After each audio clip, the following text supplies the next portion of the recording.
And hello! Sorry for the ad roll.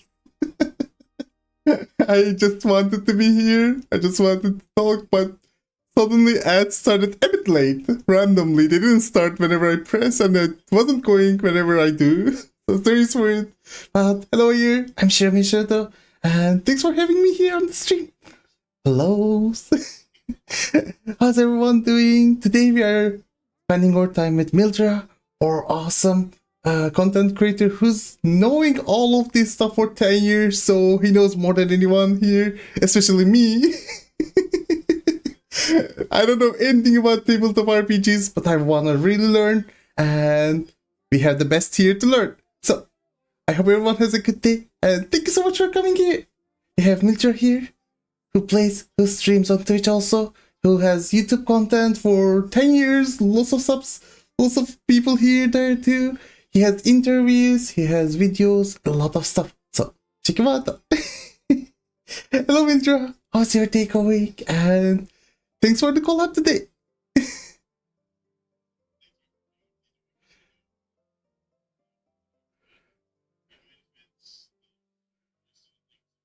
My monastery are unorthodox, especially since this is the first time I've done this sort of attempt at multi-streaming. I will note that I was gonna use the stream together chat thing, but I really don't like how navigation on that works. I didn't press it yet. Should I press it? I don't know how it works much. No, it's not worth it. I just do what I do with these things all the time, and that is improvise. But as he said, I've been doing this for quite a while, and I appreciate the willingness to learn. Also, welcome, Kamiyoshi. I've seen a lot of people do the whole. Oh, I'd like to try TTRPGs, but I know nothing about them. Like, I'm right here. Teaching is what I've been doing for 20 years.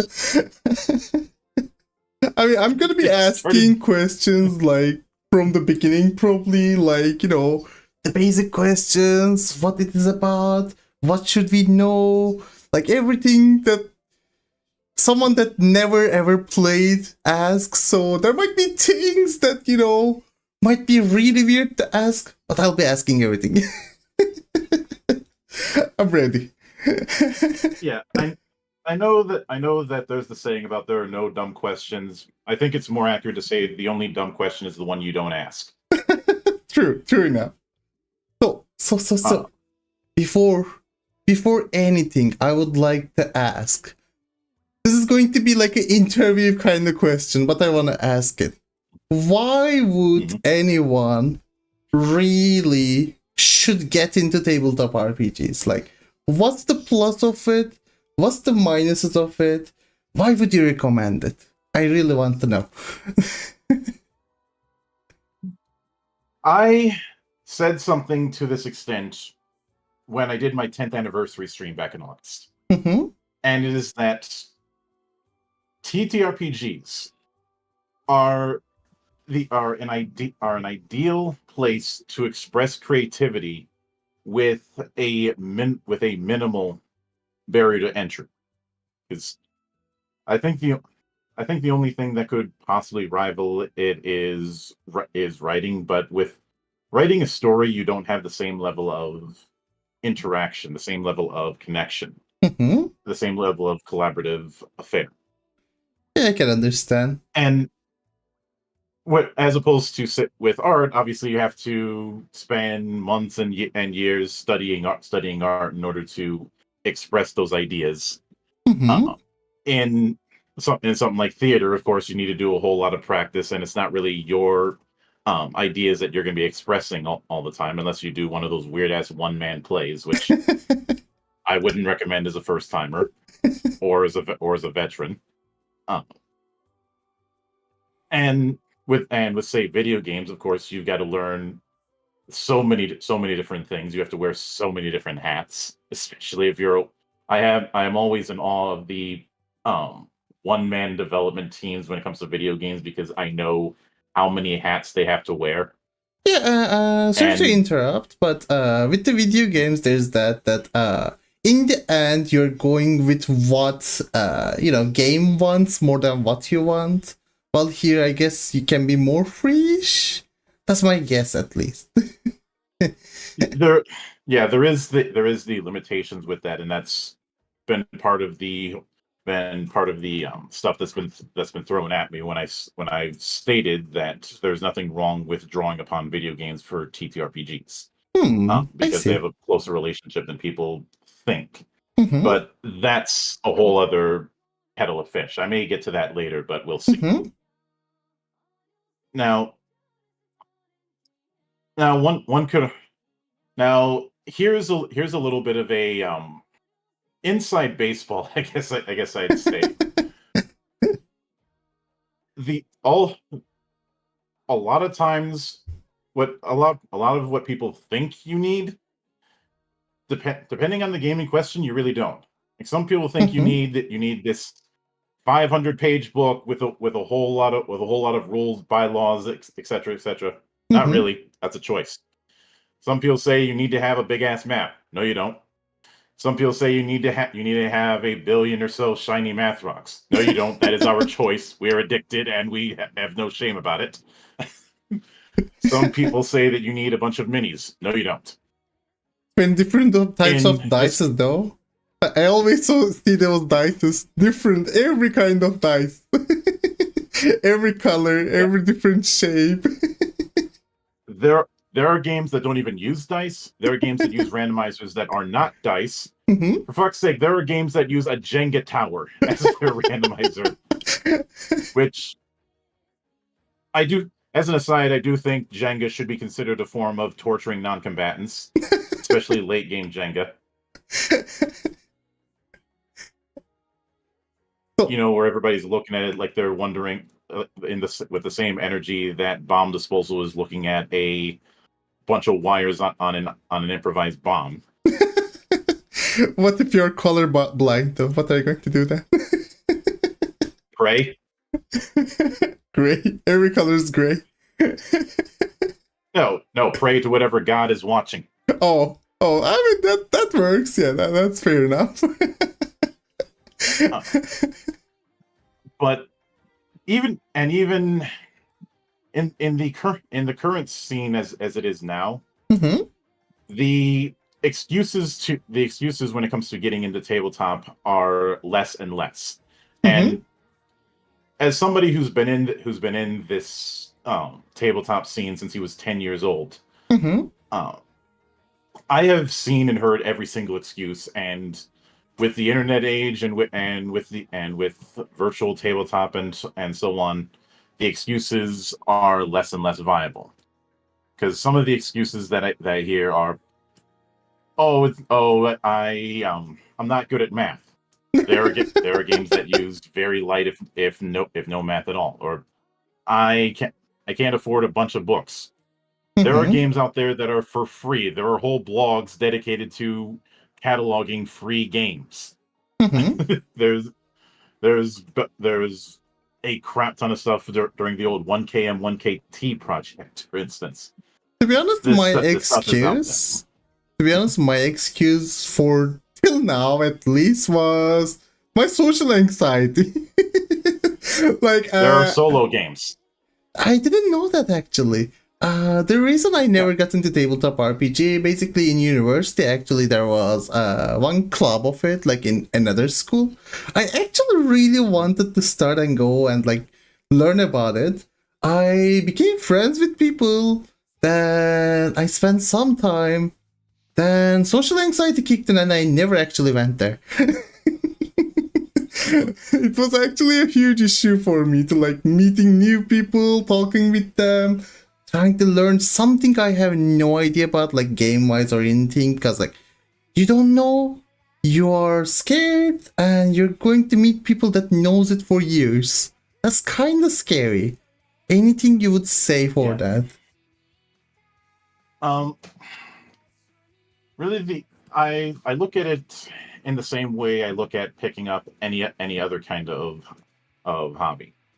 Yeah, I guess that's fair enough. You've got a bunch of, in that kind of situation where there's people who are more experienced, you've got a bunch of people who who know a lot and are passionate about it. So you've got a golden resource. I'm reminded of when I got back into fitness, and I will say some of the gym rats that I've worked with are some of the most wholesome people you will work with, because they are the exact kind of person you need in your corner when you're doubting whether or not you can do one more rep. About gym, actually, it's kind of same. Like, it has the same social anxiety, I would say. You want to go, but you're kind of scared of being judged by people. That's also same feeling, but the tabletop gaming has more like, what if I'm not smart enough feeling too? Like, what if I don't have imagination enough? What if I'm just lacking? What if they just don't, be entertained and don't want to play with you kind of feeling? That's kind of bothering when you're getting into. Yeah, every table is different. Mm-hmm. The way I run things at my table isn't going to be the same as how other people run things, but there's no shortage of options, and these days paid GMs are a thing. Oh, I didn't know that. So basically, like, you buy a service from people and they are hosting the game for you with like everything, like from game to, setting up the story, being the GM, like rules, everything? Yeah. I've known plenty of people who do that quite a bit. And there's whole websites dedicated to that, like startplaying.games. Oh, I didn't know that. Yeah. And I will admit, the way that I'm wired, not knowing something is exciting because that's an opportunity to learn. Yeah, that's fair enough. I remember a physicist saying, "I love black holes because I don't understand them." That's fair enough, actually, because like you want to know more about it. It's kind of interesting to you, but also like scared part. Like it's mostly like for introverted people like me, especially. You're more interested in stuff you can like do it before going to sleep, let's say, because like you're solo, you can do it without talking to anyone, being judged by anyone. So like you said, that solo games are actually interesting to learn, I guess, or maybe watching games, I would say. That's actually a good idea. I didn't know about it.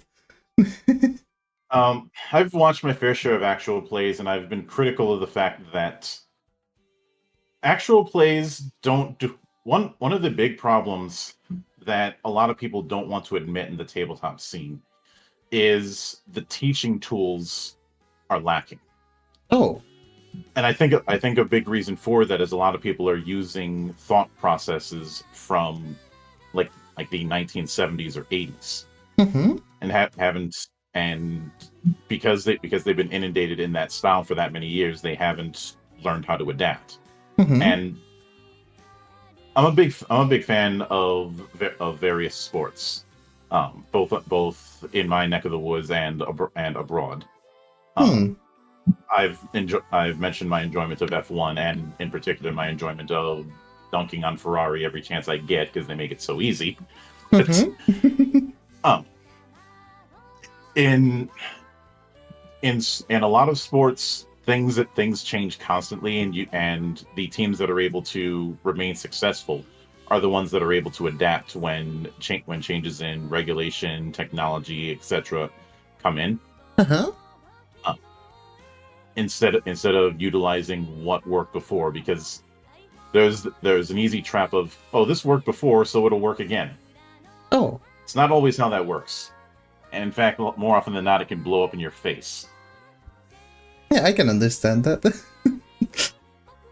So about all of these, actually, I kind of want to ask, since we are talking about getting into tabletop RPGs and everything, do you think, like, especially with Baldur's Gate release, all the D&D movie releasing last year, with everything, do you think actually Dungeons and Dragons is like best way to get into, or is it actually too complicated for people? Should we like go with something simple, or like in general, like Is it too intimidating? What do you think about all this? Like, everyone's getting into D&D recently because of everything, and they're starting with that. And I think most people are not even like getting into anything except D&D. Like, they just know Dungeons and Dragons and nothing else about any other tabletop RPGs really. So, what's your opinions on these? I would ask. I myself, before, sorry, I didn't finish, sorry, it's my fault. I myself actually kind of got intimidated by every rule it has, like D&D wise, because from saving rules to all like armor system, how everything works, 5e, 4e rules, all the classes, there's a lot of content and it's kind of intimidating. Is it like, well, in general, what do you think? Well, now it's funny you mentioned the D&D movie because I actually talked about that earlier in the year where I said it was an okay movie that came out at the worst time. Yeah, it did. Because it came out the same month as John Wick Chapter 4 and about 2 weeks before Super Mario Brothers, which were both going to absolutely murder it in the theaters. And this was coming right off the heels of the OGL fiasco that got everybody pissed off at Wizards of the Coast for screwing with a license that had been around for 20 years. Oh, I didn't know that. But if I'm being honest, doing a D&D movie, I think, is always going to be self-defeating because the selling point is an interactive version of fantasy tropes. Mm-hmm. You do it as a movie, you take away the interactive part. Yeah, that's kind of true. I think it was actually entertaining, though. I actually enjoyed the movie. Yeah. I had said when someone asked if you want to do this whole D&D movie, steal notes from The Princess Bride. I.e., we're not following the story. We're following a recollection of it, which is honestly the true D&D movie was that indie project, The Gamers' Darkness Rising. It doesn't have a high budget, obviously, but no, it was a full hour. Oh, I don't know that one then. I know there was like a YouTube series like people made. It was 3 episodes. It was like 20 minutes total, if I remember. Called the Yeah, that's a different matter entirely. Oh, I see. But when it comes to getting back to that question, because this is where I have to do a bit of a boast, because as I mentioned, I've been doing this for a long time. Oh, sorry. I just got raided. 1 second, I need. No worries. Thank you for everyone coming. Welcome, Raiders. I'm Shami Shirtot. There we are actually talking about tabletop RPGs and enjoying our day and learning from Mildra. How's everyone doing? Welcome to all the Raiders. Thank you so much for being here. Welcome, Shazzy. Welcome, Boofy. Welcome, everyone. Welcome. Corgi Raids. Welcome, I'm Milzy. Welcome, Shazzy. Welcome, Iron Soldier. Welcome, Boofy. Welcome, Lunar. Welcome, everyone. Thank you so much for being here. And I'm just gonna unmute myself. Let me do shout out real quick. And thank you so much for being here. How was your stream? What did you all play? Thank you, Shazy Elite, for following me. I hope you enjoy the madness that happens. What did you all play? What did you all do? How was your stream? Thank you for being here. Thank you for coming, Raiders. I really appreciate it. And I'm sorry for muting myself. I'm sorry for like interrupting, but you're back. I'm listening to you, Mildra.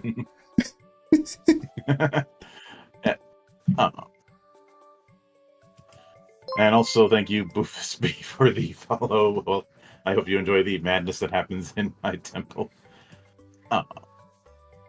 But getting back to the matter, I review games, but I do not review them on a metric of how good or bad they are, but rather who I would recommend it to and how many asterisks I have to put on that recommendation. Mm-hmm. And the more qualifiers I have to put on a recommendation, the lower grade it gets. Mm-hmm. Because the big problem is people treating D&D as if it's something that anyone and everyone possible, regardless of background, can jump into. Yeah, that's kind of true. In Actually, reality, everyone says it. Much Mhm. like with video games, you should jump into stuff that is going to connect with you in some form or fashion. Mm-hmm. And in your case, I would not end up recommending D&D to you in that instance. Not necessarily because of the complication, but because I've seen enough of what you do and the sort of fan bases that you're invested in to say that it would be a poor fit. This is why I use the analogy of a tailor. You go Mm-hmm. to a tailor, you're going to get measured for a suit for a specific occasion. Oh. Mm-hmm. You know, there's different variations on daytime suits, evening suits, formal suits, casual suits, all that kind of thing. Like, I mostly know D&D like more from like videos, YouTube, movies, games, or any memes you can find, more than actually knowing the game. And I think that's the case for most people too. So the other thing is, keep in mind, D&D has been around since 1974. And yeah, that's a lot. in those decades, there have been changes, revisions, re-revisions, and so on all over the place. And thank you, Iron Soldier, for the follow. I hope you enjoy the madness. But one of the key things is it is still carrying the DNA of the wargaming scene from the early 70s. And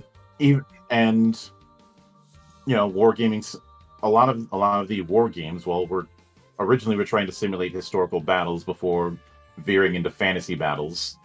And even though a lot has changed from those days, that DNA is still there in the same way that no matter how much you train your opposite hand, if you're a left-handed, you're always going to be a left-handed. That's kind of true, actually. I cannot see that. I can hear my colleague Xanatrix laughing in the distance because he's ambidextrous and I'm not.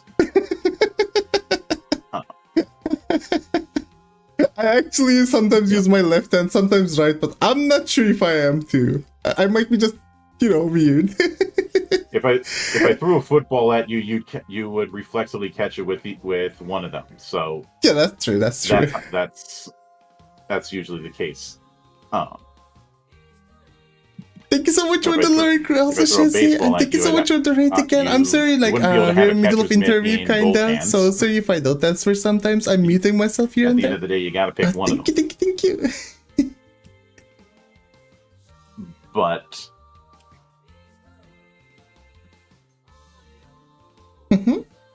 I'm listening. With that in mind, given I would not throw you into any edition of D&D personally. Oh. I would probably suggest something in the Savage Worlds family, or something akin to Big Eyes Small Mouth. Oh, I see. Savage Worlds is a very simple system that, even though it uses multiple die sizes, it's all built upon a rule of 4. Oh, that's a lot simpler, yeah. And the key with a lot of systems is that it's a lot of exceptions to a particular rule. And thank you, I am Milzy, for the follow. Welcome to the madness.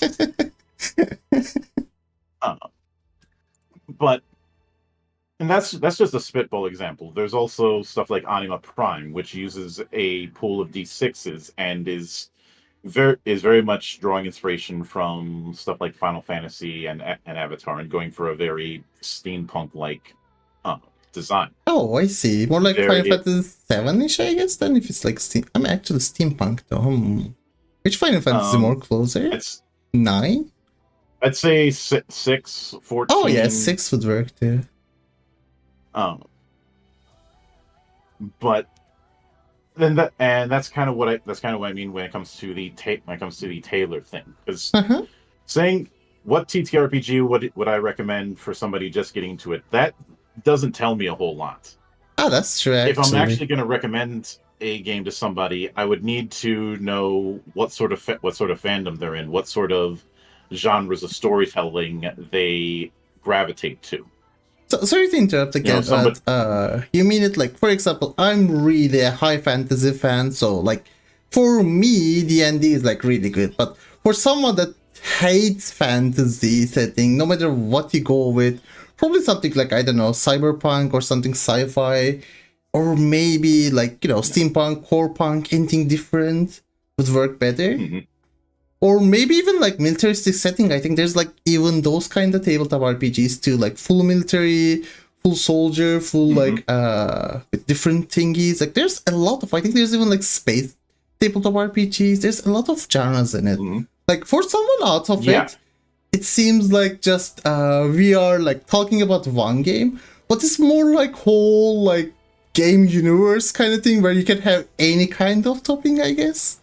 So yes, that's where you go. There are even games that I call universalist ones, which are more of a sandbox for you to build your own experience. Oh, that sounds interesting. This is where you get things like GURPS. Technically, Savage Worlds is in that category as well. Things like Hero, things. A lot of them aren't necessarily self-contained games, but the analogy I use is the blue bucket of Legos that everybody had as a kid. You're just given that and just freestyle whatever you feel like building with those bricks. I had some dinosaur ones back then. I would always step on them though. Yeah. You know, and it's for that reason that and just on the whole high fantasy thing, that in and of itself is a wide net. So to narrow it down, just for the sake of spitballing, give me some high fantasy books and games that you gravitated to at a younger age or even more recently. I mean, back then it was, of course, more like Lord of the Rings, kinda, or even stuff like Percy Jackson and stuff like, you know, most mainstream ones, Hobbit, like, most people got into then Warhammer stuff later on. I actually never myself got into Warhammer much. I was mostly World of Warcraft person. I read World of Warcraft books, I played MMO of it. I played Warcraft 3 back then. I was more Warcraft person. Then I got into anime, so it just like dwindled from everywhere. I played Final Fantasy games after that. Final Fantasy 9 was most, I think, like high fantasy kind of one with like magic and everything I played. Yeah. Like it just dwindled everywhere. Yeah. The tricky thing when it comes to stuff like Warcraft and Final Fantasy is they are what I refer to as Gestalt fantasy, in the sense that it's not really high as in high medieval, but rather a mix of different styles into its own identity. Yeah, that's fair. The original FF, all the way back in the day, had time travel concepts and was using airships, which is why when people were saying that 16 was returning to the medieval roots, I called bollocks on that because that's not really a thing. They actually never, like, they were full medieval. I don't remember any Final Fantasy. It was more like Granblue Fantasy if you played, like, more just out of everything. Like, it has its own thingies, its own villains. I mean, like, first game's villain is a time traveler, so... And to that end... Welcome, Sky, also. Thank you so much for coming. Comes your takeaway. When it comes to when it comes to the ones that you mentioned, well, first off, there's a impressive lineage of Lord of the Rings RPGs over the years. I've reviewed several of them on my channel. going all the way back to Middle Earth roleplay back in the mid '80s from Mid Iron Crown. 80s. Oh. Mm-hmm. Then there was the Middle Earth adventure game, which only lasted a couple years. It's okay, but it feels more like a game book than it does a RPG. Then there was the during when the New Line movies came out. Then there was the Lord of the Rings RPG by Decipher, which was really good. Won an Origins Award, which is one. The Origins Game Fair is kind of the TTRPG equivalent to the Game Awards. Mm-hmm. And it probably would have lasted longer if it weren't for the embezzling scandal that happened that pretty much killed Decipher dead, which was a shame because they made some really good RPGs and card games. And a funny thing about that one was I got to interview one of the people who was involved with it, that being Stephen Long, and because he had also worked on the Star Trek RPG for Decipher. And he had said he had an easier time working with Paramount than he did with the Tolkien estate because they were very anal about what he could and couldn't put in the book. That's actually pretty, solid on most of the thingies. Like, they don't put any limits on some games, and on some of them there's too many, like, you can't do this, you can't do this, that, like, game developers, everyone just gets weird. It wasn't even consistent. Like, they told him he could use stuff from Return of the King, but he couldn't use the appendices. Or you can use stuff from the books, but you can't use stuff from the Silmarillion and not explain why. I had thought it was because of the movies, but that wasn't the case. That kind of reminds me of actually Fallout TV series where like they just said, you do whatever you want, we don't care. Yeah. But, and of course, the most recent iteration is the One Ring RPG that's currently being held by Free League Publishing, who Free League and their library is absolutely stellar. They have yet to put out a bad game, and their approach is one that they can recommend to most people. They're also the people who revived the Alien RPG a few years back, and now that's coming in with a second edition. I didn't know there's an Alien tabletop RPG. I Yeah, actually didn't know about there's been two of them. Oh. There was one in the mid-90s. That one I will not run no matter what, even if somebody paid me 6 figures to do it. Why though? I'm what like, happened? no, you need to bump that up to 7 figures. That's my hazard pay. What? Because you're gonna get hurt? No, the hazard pay for the liver surgery I'm gonna need after drinking so much. Is it that bad? Because yeah, it's using Phoenix Command, which is one of those games I've stated under no circumstance I will ever run again because it does everything I hated about those early '90s games. That and when it comes to TTRPG books, a really, really easy way to get me angry is bad navigation. Oh. If you're giving me a 200-page book and it doesn't have an index, that should be punishable by a public flogging. Like, that's kind of intimidating part, actually. Like, especially like most people want to play a tabletop RPG, but they don't. No one wants to be a DM because they don't want to read. They want to learn. They don't want to check things. There is a common myth that you need to read every single page of a core book.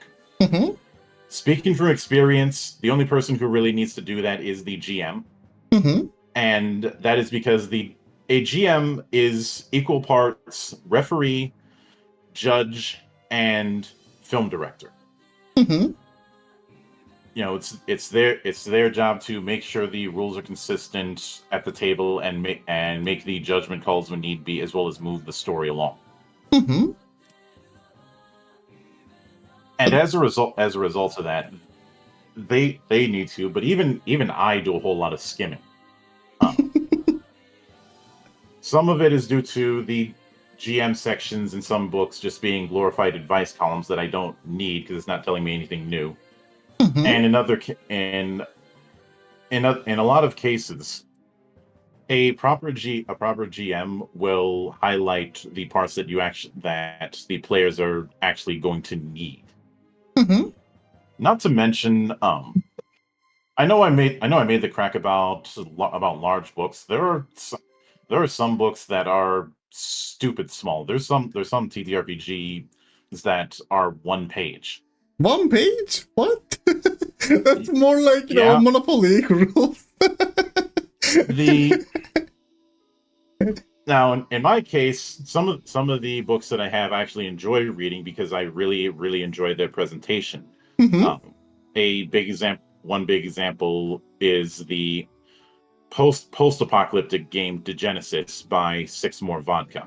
Oh. Um, I think I heard the name, but I never actually had, because we had a group of tabletop RPG players in our university. I heard so many names, but I don't know most of it actually. Back then, it's been actually 5 years, so I'm not sure. Yeah, but I think I heard. When it comes to all of the terms that you'd hear with something like D&D, let me draw a little bit of a parallel for you. Mm-hmm. Consider all of the different terms and terminology that have been inundated into the Souls-like community. Oh, that's true. Dodge rolls, dex builds, strength build, poise, parries, the omni-brokenness of PvP, parries, all of that stuff. Mm-hmm. That kind of terminology is no different. It's a case where the age-old adage of when in Rome you do as the Romans do. And a lot of games will have quick starts or starter box sets or the like. About terminology is actually something scared me back then. Even in games, if you played Final Fantasy 13, when you start the game, they go with falsies, alphys, different stuff in first 1 hour of the game and just mind boggle you. So you get scared. Is there anything like that in D&D's overall, or not D&D? Sorry, my brain. Tabletop RPGs in general, or is it more beginner friendly? What you're talking about with Lassie and Falsi, those were terms for that world. Mm-hmm. So that's something that's ultimately going to be determined by whatever world you're playing in. Mm-hmm. And at that point it's something that's going to be in the hands of the GM. So from a outside looking in perspective, that's not something I can say definitively. Oh, I see. Because that's there's fair. too many moving parts. Mm-hmm. I mean, I know it sounds like a cop-out for me to say it depends, but that's the best answer I can give. So it doesn't have to be that complicated in first second, right? There's always something that's more opens up with the time, more you play or more you get into. It's kind of overwhelming when you think about so many terminologies and stuff. So anything you would recommend to start to get rid of all of this anxiety created by terminology, starting social anxiety? What should someone do if they wanna play a tabletop RPG but they don't know what to do at all? They just wanna play. That's all they know. What should they do? So there's a few options. Mm-hmm. One of them would be to look into solo RPGs if they have that much social anxiety. Mm-hmm. You mentioned before. This is ultimately going to be a social affair. Mm-hmm. Whether it be doing research for recommendations or otherwise, at some point you're gonna need to talk to people. So yeah, that's true. You may as well rip the Band-Aid off sooner than later. It's gonna hurt like hell, but it's only gonna hurt for a second. And when it comes to the whole notion of those hurdles, solo RPGs is one potential. Fighting fantasy has been a staple of that for decades, as well as stuff like the Lone Wolf game book series. And a good friend of mine, Jacob DC Ross, has done plenty of solo and solo adjacent games, and Mm-hmm. guys like Black Oath Publishing have solo variants of their TTRPGs. Welcome, Cookie. Also, thank you so much There for are being options there, here. Yeah, what you say is actually pretty and true. barring that, when it comes to they just want to play, there are whole subreddits just dedicated to getting groups together. Mm-hmm. Since you played World of Warcraft, you're probably familiar with the term LFG. Yeah, of course, looking for group. I mean, like so many MMOs have like LF1M, LF2M, you know, how many people you're looking, tanks, like every roles. I'm pretty much used to like terminology of MMOs in general. Yeah. Mm-hmm. And when it comes to looking, there's a subreddit called Roll20 LFG, which of course is using the medium of Roll20, and that is what's known as a virtual tabletop. Mm-hmm. Virtual tabletops were already rising in popularity and then exploded during the pandemic for obvious reasons, I would say. And you have, in addition to that, I already mentioned startplaying.games, Mm-hmm. Yeah, which that is an option you can take. There are plenty of other sites and social media groups and whatnot that are just dedicated to getting groups together. Yeah, our friend actually Cookie here is saying also like gotta find your people, like, you know, people you have like same interests with, so you can feel like more relaxed, more in, like, you know, more ready to start, to get rid of the anxiety and like do everything. Do you think like if you play with bad people you would hate these, or do you think it's alright? Like, do you need every kind of experience? Like, do you think your first experience would ruin it? I'm sorry, by the way, like I went to a different question, but I really got curious about it. Like, let's say my first experience, because of some people or something goes bad, do you think like that would make me quit altogether? Or is it like still fun enough to keep me in? What do you think in general? Well, let me ask you this: Did you quit Dark Souls the first time you got your ass kicked by the jailer? Actually, no. I quitted Bloodborne back then. I was scared. I was too scared back then. I was young. But the point is, I look at it the same way an engineer looks at something. When you're trying to do something new, or even something that's not quite so new, you need to get used to the fact that you're going to fail. Yeah, that's You're going to fail enough. repeatedly, and every one of those failures is a learning experience. Because anytime an engineer tests out a prototype and it doesn't work, the next mindset is not oh, it didn't work, so let's give it up. No, okay, it didn't work. Where did we screw up? Let's figure that out and try again. Yeah, that's fair enough. Yeah, you just need to like get better at thinking how to fix the issues and get yourself more into mood to, like, you know, improve and like adapt to it, I guess. Unless though,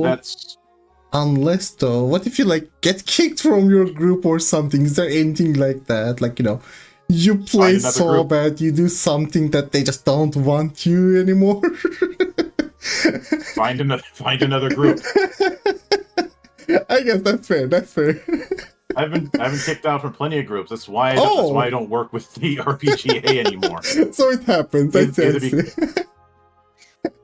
I've had cases where I screwed the pooch, or I had a GM who was a bit of an asshole, and we ended up throwing hands. The bloodbath was there. I know someone might say, "What? You got in a fist fight over an RPG?" No, I got in a fist fight because he insulted me. There was bloodshed that day. Look, I mentioned this before. I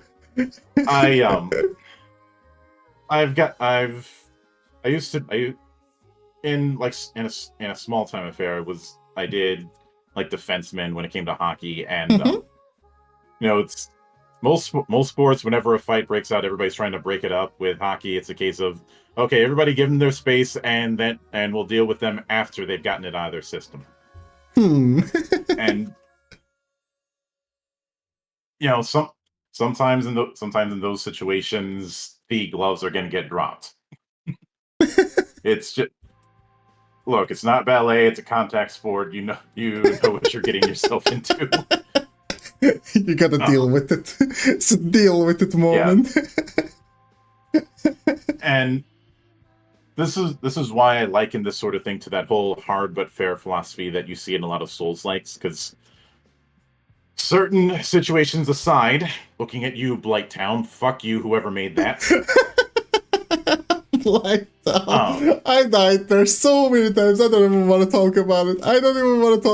Those guys that throw you in the first little second of when you fall, then you go in, you fall again, you go in, you fall again till you hate your life. I don't even want to remember it.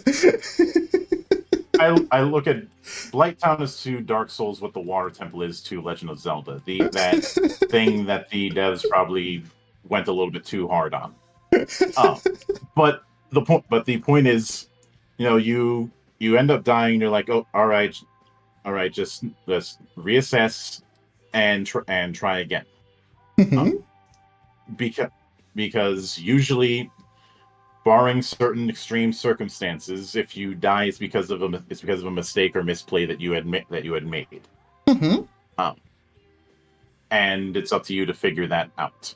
That is the kind of mindset that's instilling, and that's the kind of mindset that should be present when dealing with bad experiences with TTRPGs. And there's no shortage of videos on YouTube or elsewhere about bad experiences that people have had. There's whole subreddits about RPG horror stories and the like. But those kind of things don't always discourage people from just dropping the hobby altogether. That's fair enough, yeah. Because, as you said, this isn't just one game; it's a whole universe. Yeah, that's fair enough. Universe is an apt term because a universe consists of billions of galaxies, and each galaxy contains billions and billions of stars. Yeah, but there's infinite possible games, infinite possible themes, infinite things you can do with whole like tabletop genre in general. Like one bad experience or one thing happening won't, change anything in whole plan of things. That makes sense. Though I really want to add something out of context also. I really hate Miyazaki for putting every poison areas in every games. Please, if they can stop putting poison debuffs everywhere, I would be really happy. Yeah. That kind of unfairness is in tabletop is a GM decision, and that's only going to happen if you have one of those GMs who is going to do that kind of thing. But they are rare. And they're pissed off, I guess. They just don't want you to win, so they put every bad thing in your way. Kinda. One of the more that doesn't happen all that often because that leads to no progress, and that's not fun. One of the rare cases of it was something like the Tomb of Horrors adventure that Gygax had made back in the early days. And the big reason he made it was because his playtesters were saying that the sessions that he was going through were too easy. Oh, it's like, see easy now. So it's like, all right, motherfuckers, you want something difficult? I'll give you something difficult. I guess nobody learned from. I guess nobody learned from Frank Zappa because some of his bandmates had said the instrumentations you're giving us are a little simple, so he writes the Black Page. Black Page, even if you're not musically inclined, is evil because it's changing time signatures every few seconds. That's a lot. That and looking at the sheet music, there's more black than white on the thing. Oh no. What is the Drakengard opening?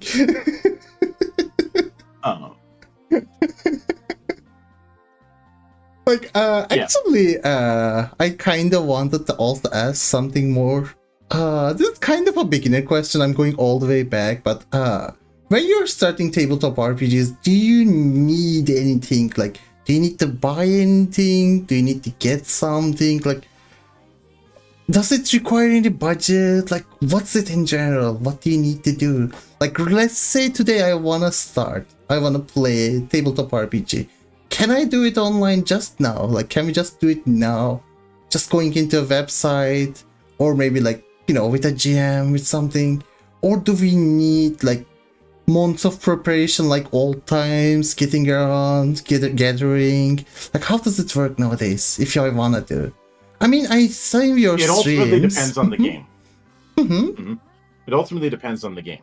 Now, on the since you mentioned my streams, on the Cloister of the Dice stream, I use Roll20, and I provide all of the material. Like, if you were to join the campaigns that I do, the relevant PDFs and the like, those I would provide personally.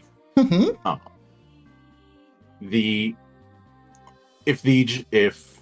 it's in one of the beauty with VTT is that it does make it a little bit easier on the financials, because I don't need to do a whole elaborate map unless I want to. I don't need to do minis and like unless I want to.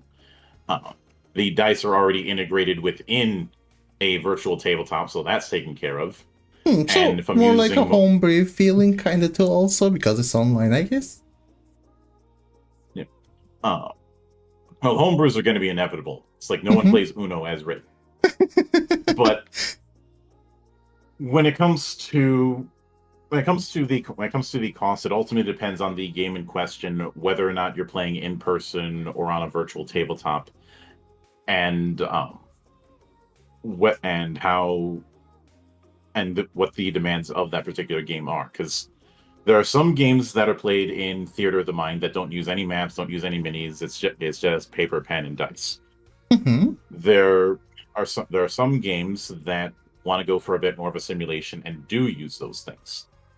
And there are some that can go either way, and it depends on the GM and how they handle it.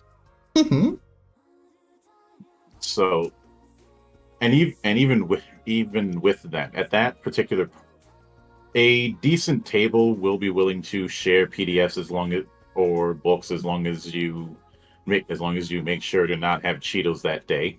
Because there have been those players, and they usually out themselves very quickly. And of course, at my IRL table, if somebody does that, then they have to deal with the punishment game. What if someone spilled their drink on that? That's also good. I think there was one person who got caught cheating, so I said, if we're going to continue, you have to drink a bottle of bacon soda. Bacon soda? Yeah, BACON. It's like what would happen if you mix bacon grease with club soda. It's absolutely disgusting. Oh no, what even is that?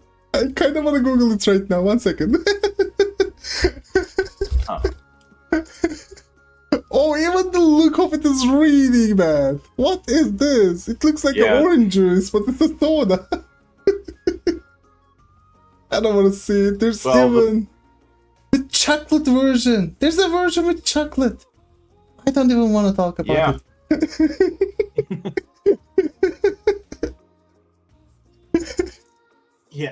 Yeah, and sounds like my mom's stomach. It's for that reason that when it comes to determining the price points, there's no average that you can go with. I would say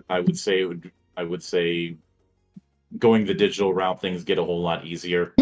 There are certain places that I'm legally not allowed to speak of that have thousands and thousands of PDFs if you're willing to look. And when it comes to quick starts, those are always free. In fact, you've probably heard of Free Comic Book Day. I yes, yes, yes. There was a similar parallel with Free RPG Day. I For didn't know about that. a lot of companies will put out these quick start PDFs for various games. Our Talsorian Games did that for Shadowscar. Oh, I see. Which is one project we're going to be talking about on Sunday. Oh, and we need to be there. We need to be there. We need to check. Yeah. Like I've talked about Shadowscar on multiple occasions. I've gotten to interview Cody Pondsmith about it. The best way I can describe what he's doing with it is dimension hopping ninjas fighting Japanese yokai. Japanese yokai? That sounds interesting. I'm already in. I actually have that kind of, how to say, I really like Japanese folk stories, especially like yokai stories and all. And it's one of the reasons I actually enjoyed games like Neo and what was his name? There was like a Phantom game. Something Tokyo. I forgot. Phantom Tokyo. I forgot his name. I need to check. Ghostwire. Ghostwire Tokyo. Yes. I actually enjoyed that game just because of the theme. One of the things I've engaged in quite a bit, and I actually want to make a video series out of that I'm calling Tabletop Tailor, is looking at various IP, whether it be films, anime, manga, and whatnot, and what games in my massive library would be a good fit for them. Oh, that's a fair tabletop. Actually, I have an idea about it too. Since we're like all VTubers, especially nowadays, we're already creating our OCs and all, so maybe a tabletop game around like whole VTubers universe would be actually interesting too. I don't think there's anything like that ever yet. I don't know though, well, it would be too much maybe, because you don't know who we are going to get. The closest thing I can think of to that was one person who wrote a V-Shoujo TTRPG, which I was meaning to do a deep dive on, but I never did. I didn't know it exists. Mostly because of outside circumstances. And one other person who statted out the Hollow Myth crew Myth into 5e, which I think was a mistake. But beyond that, no, there's not many. And I said this on New Year's Eve during my New Year's Eve stream. One of the goals that I have is, instead of writing lore, to write a full-on set. And I already have a concept, one that I shared with you a while back, that I think with some tweaking could easily accommodate the majority of Vtus. That being Agito Arcanum. Agito? Which was that adventuring... I think I heard that was that adventuring school concept I shared with you a while back. I was like, I heard that somewhere. It's the school thingy. Yeah, I remember. That's actually pretty cool. Like, it's a really good topic. Yeah. I really liked it, but I think I would add more schools into it. That's my only suggestion to it. Like 4 is a bit. Well, maybe 6. The 4 houses aren't the schools. Aren't these schools that you attend? They're akin to the houses that you saw in Fire Emblem 3 houses, or the houses in Hogwarts. You know, they're basically the dorms, essentially. Ideology dorms, like they're representing who you are, but they're more like a group than like a school. I see. Yeah. At least I hope there's no Edelgard appearing in any of it, but this we are fine. No spoilers. I'm pretty sure somebody could integrate that, but that's out of my hands. I'm just providing the sandbox. I don't have any control about what sandcastle somebody makes. Especially some of those crazy. Have you ever seen some of those really crazy ass sandcastle designs that are more like a castle town than a sandcastle? Castle town. I mean, that's interesting too. That's nice. But nobody's made a lot of times when VTubers have made lore, it's been very isolated. Everyone's But I'd want having to make their it. own lore. I'd want to make a setting to actually ground whatever lore I would have written otherwise, as well as provide a sandbox for people that people could integrate within that lore. That's fair enough. I mean, like, big companies have their like own lores. Like, Vshoujo actually has their own, like, every character actually interacts with each other. Hololive has some, like, big ones have, but when it comes to indie VTubers, everyone has their own lore. We don't have actually like connection to anyone, mostly at least.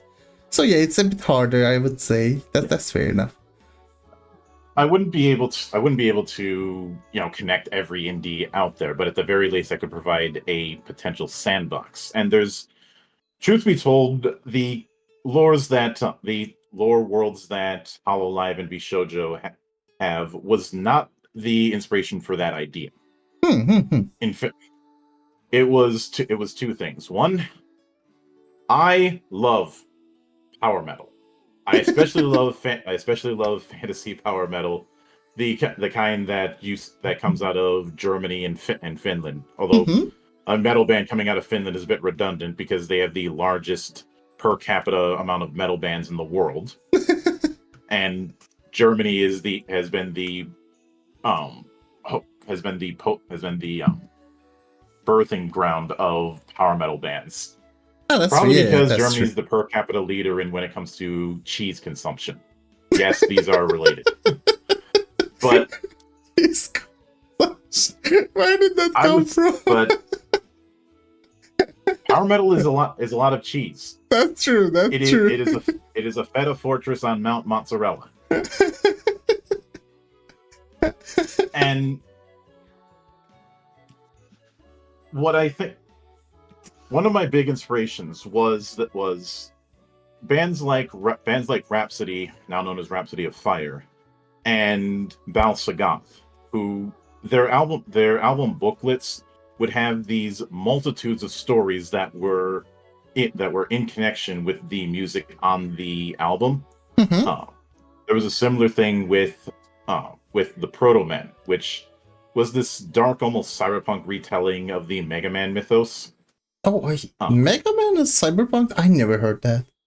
That's actually interesting. That's actually pretty interesting. Yeah, they did. It's a darker, almost dystopian spin on the Mega Man concept. The second album, The Father of Death, has these short stories in between the songs that are on the album. Oh. Because the second album, The Father of Death, is basically intended to be a prequel story that's retelling how things got into the state that they were and the falling out between Light and Wily. So whole album actually has like a huge lore between it. That's actually pretty nice. And in the process of that, I want to have a public, what's known as a series Bible. And also thank you, Maki, for joining the madness. What I would want to, now, the series Bible concept, sorry to get back on track, is not something that I came up with. This is something that's been in television for years, if not decades. And I've used it as a shorthand. I mean, the series Bible good for stuff this still. I don't try and avoid tropes, because trying to avoid tropes just leads you into worse ones. Yeah, that's fair. That's fair. Like, I mean, most of the good series actually came from like basic tropes, but they evolved into something too, like from games to everything. Really, like at some point you're gonna have something. The chain of connections to a given work is something that I will always find interesting. But when it comes to that Bible concept, it is some sort of document. Sometimes it's a large book, sometimes it's a small book that contains characters, characterization, character motivation, story beats, etc.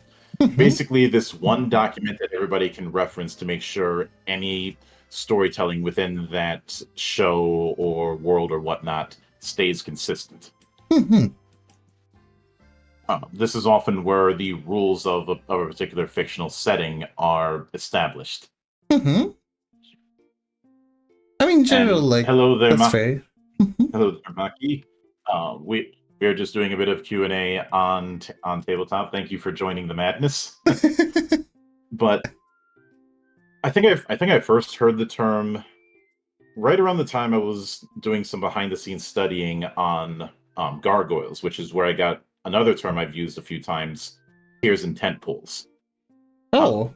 which Mhm. was the term that they used internally for how they structured episodes.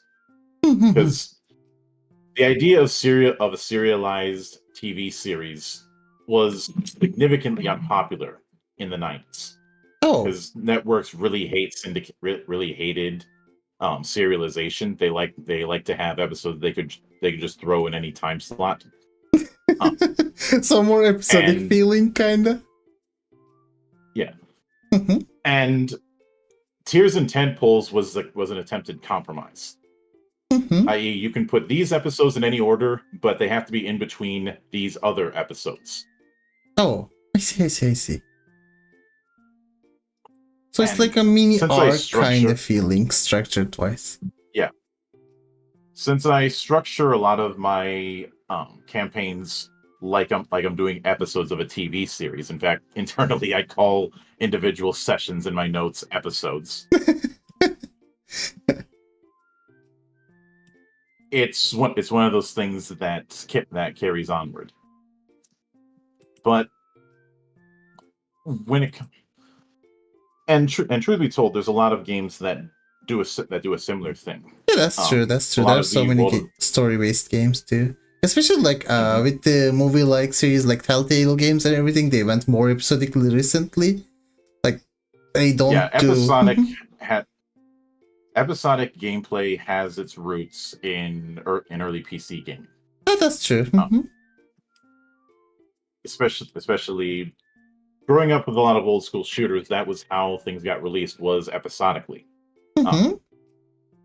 Same thing goes with some adventure games. Most Yeah, for platformers, the various all. reasons. Mhm. Yeah, and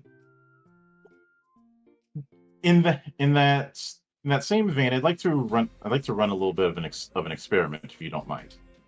Mhm. I'd like you to throw the name of an anime or manga at me, and I'll try and tell you what game I can think of that would fit it. As Hmm. far as what tabletop Okay, game would fit anime if and somebody wanted to manga. run it in Let me that start style. with my favorite then. ReZero. ReZero から始める異世界生活. You know. Okay. Mhm. Well, funny thing is, I can always trigger people who don't like isekai by bringing up that John Carter is an isekai, technically. True enough. Oh, that's true enough. I'll take that.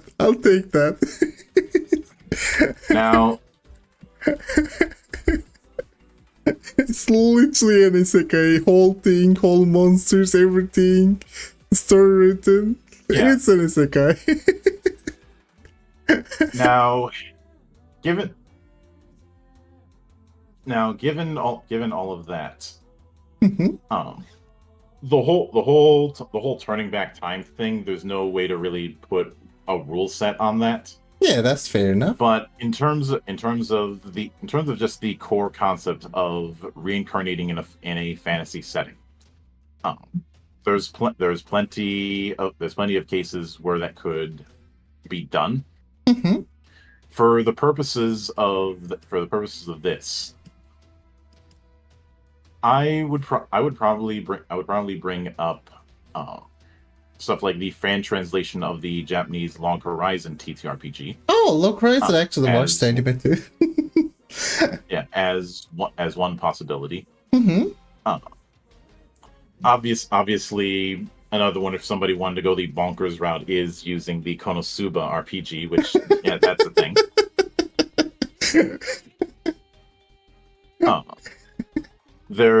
but another potential one would be Vital Hearts. Oh wait, Those are a few that come to mind. I think I know Vital Hearts. I don't remember though. One second. It's probably not the one you're thinking. Let me check just in case. Yeah, I don't think it's the one I'm thinking. Yeah. I don't know this one. I searched just now. Retro RPG Early Access. Yeah, it's my first time hearing. Sorry. But if I'm I know somebody would look at the fact that it's a fantasy setting and say, "Oh, that would work with D&D." But because of the way magic works and the way different races work, if I'm being honest, and I will admit a significant amount of bias on this. One of the easy ones that I would bring up is Sword World. No. Yeah, fair enough. Fair enough. I will admit a bit of bias because, well, Sword World's the biggest homegrown TTRPG in Japan.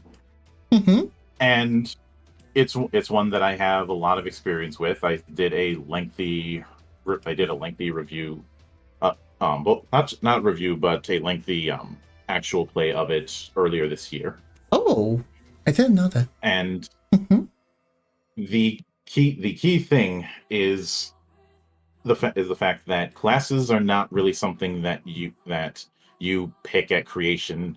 It's something that you spend XP to level into, much in the same way that you level your stats in say a Souls-like. Oh, kind of like Final Fantasy's old job in, system too, I guess, before they changed everything a lot.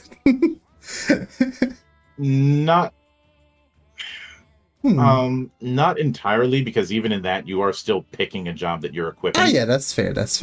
You just build around later. Yeah. In Sword World, you're spending XP to level a class the way you would level a skill. More kin to Classes animes like Sword Art Online, or like recent animes actually that went like which one was it? The one with the Sunraku. I forgot the anime's name. The one that released recently about MMORPGs also. It had the same system. There are so many animes that go with that system instead of like having classes and all nowadays. So it makes this, I mean, kind of solo leveling too when we go for it. But Balanced Hydra in my chat brought up how about Psychopaths? Psychopaths. Oh, I actually watched like Psychopaths. I would recommend using the Gumshoe engine, and in particular, even though you have to do a bit of homebrewing, Knights Black Agents. Now, the big reason why I recommend the Gumshoe engine, which, in the interest of full disclosure, I will admit I have interviewed its creator, Kenneth Hibbs. In fact, I interviewed him last month. Is Gumshoe is specifically designed for investigative style play. That was the goal from the word go.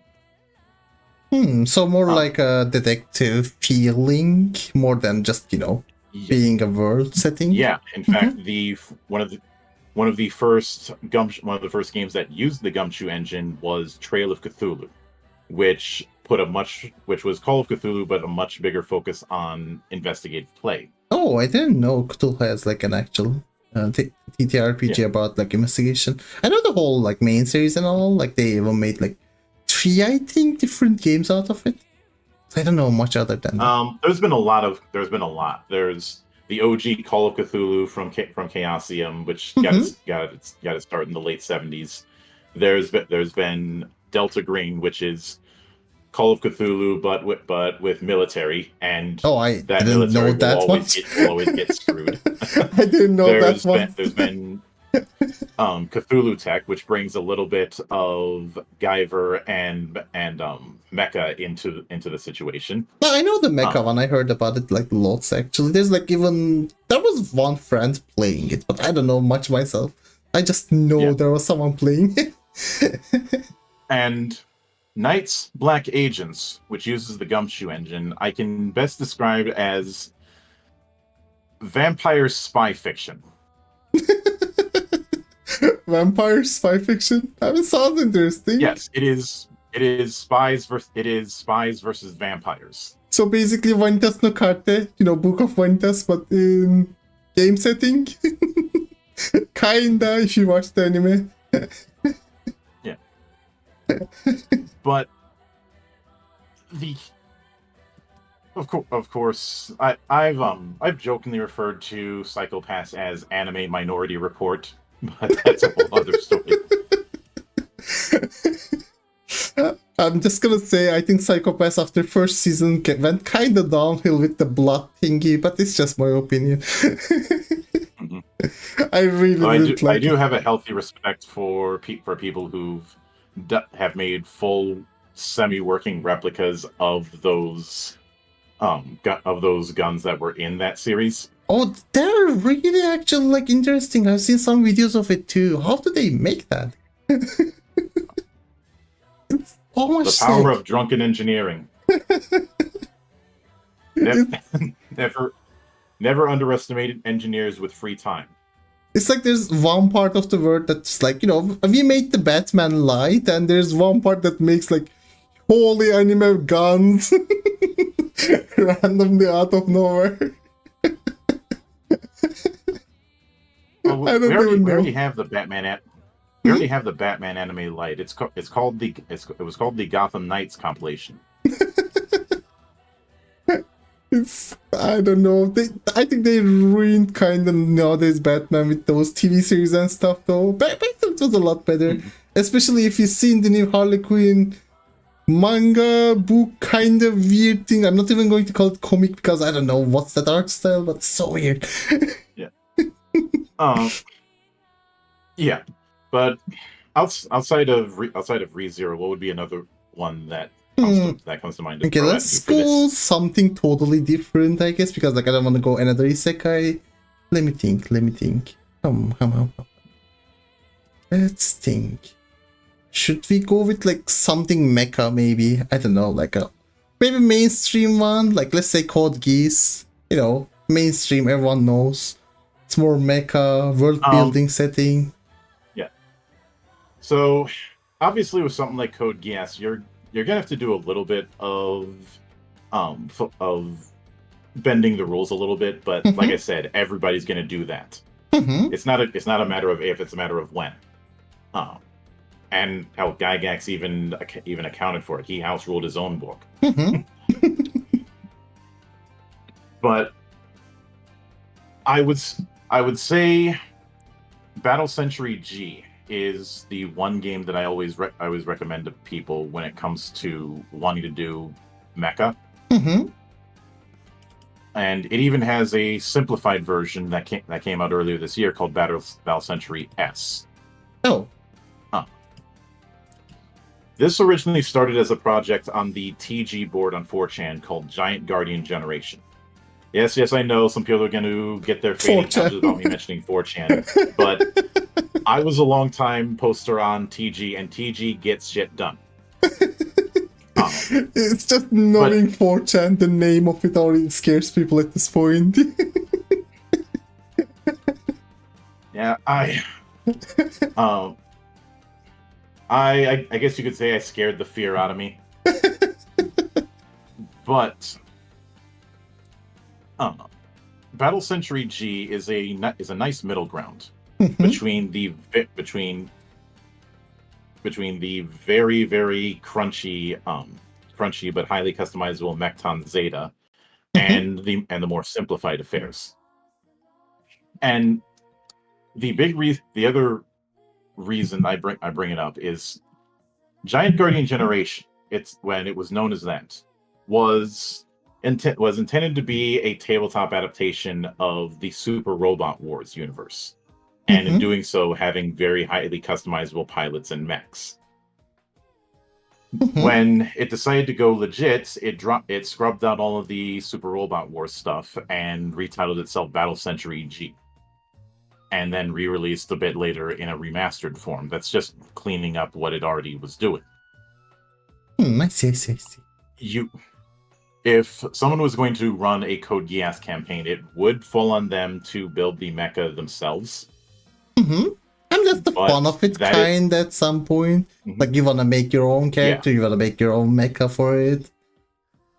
I mean, in most mech games, you can find people who spend hours on end making their particular mech. Armored Core 6 fans, hello there. Hold on, I have to make this joke. You really adopted the Armored Core. I was born in it. Molded by it. I didn't see 9-ball until I was already a man. Like, funny enough, most I did a dedicated... whole stream earlier this year ranking every major Armored Core release. Like, funny enough, most dedicated fans I've seen for these kind of stuff. First, Armored Core. Second, the Warhammer series. Like, they actually die for their emperor. It's really dedicated. When you're looking from outside, you don't know the lore, and you see people talking about it, you're like, I don't understand it, but it sounds cool. Same for Armored Core, like everyone's so much into it. I didn't even know what it is about back then. Like, especially before Armored Core 6 release, it was just like old game. Like, last release was like almost 10 years ago, I think. So no one know about it from the new, but the like, original the Armored fans... Core was an early PS1 game. Oh, yeah, the first one. That's how far back it goes. Mm-hmm. And like I said, I've been involved in one form or another with the series since its early days, and I've seen it have its various ups and downs, as well as the weird way you end up getting used to holding a controller back in those days. Shout out to people who would do crab hands with the controller for I don't understand how people use that. They did it for fighting games. They did it for some hack and slashes, Armored Core. I don't know how did they do that. It's so hard. It's so hard to hold the controller. You know how you get into Carnegie Hall, right? Mm-hmm. Practice. I don't know. I don't think I'm ready for it. I can only barely hold my controller normally. I remember first time I tried... sorry, also. First time I tried fighting games. You know, like motions. Like, you know, you do like down, button, right, like DP motion. There's like take A's and stuff in fighting games. Like, you hold the controller, you just spin it before pressing a button. I remember my hands were almost broken just from like tutorials and like training. It's so hard sometimes. I've got one fighting game in my library that you'd probably appreciate because it's a very effective teaching tool. But that's a whole other story. Getting back to the Battle Century series, there would eventually be a expansion book called Battle Century Z. Oh, which allowed one to lean into fantasy. The reason why that easier version, Battle Century S, is called that is because it is more solar punk inspired. Oh, I see. Yeah. Whereas Z was just adding more to it. The G was just a nod to its inspirations. And even to that point, there was another anthology book called Battle Century 0079 RC. Oh, and if the name wasn't a big enough clue, the cover art has a mech doing the Obari pose. If you have watched enough anime, especially mecha, you have seen the Obari pose. We're going Gundam now. Yeah, you have seen. I know some people call it brave perspective, but you have seen the Obari pose if you've watched enough anime. There's no way to not. It has been in like almost 200 animes at the same time, probably. So let me actually. It's been in everything. Let me get a photo of it on the stream. There's actually, let me send it to you too. There's a compilation of it for all the mecha animes, the Fate Stay Night to K-On to everything you can see. And let me send here. Yeah, it's the this same image. picture. No, we sent the same image. Yeah, that Let me thing get has it been that here. thing has been everywhere for decades. And it's because of that. The only thing that I would, if I was running a Code Geass campaign, and I'm pretty sure you'd have the same mindset, is none of you are getting a Geass. Yeah, that's pretty much simple. Mm-hmm. And as far as running the campaign, there's plenty of territory that hasn't been explored by any of the anime, and there's also the option of doing alternate approaches, because hell, Code Geass has already done that. Nightmare of Nunnally, anybody? Oh yeah, I remember that. I mean, there has been so many Code Geass actually spin-offs, but I don't know, like, I kinda missed half of them, I would say. I didn't watch the new series, I didn't watch the movies. They changed so many things later on. Their manga is Nightmare of totally Nunnally different. was an alternate telling. Oh yeah, I remember. Same with like Suzaku of the Counterattack, which was just a telling from Suzaku's perspective. Nightmare of Nunnally is more akin to the what if comics that Marvel used to do. Last Or Christmas, they do like I a brief give you my one-issue story gifts. of what if Sky. what if this event had one slight change, and what would happen afterwards.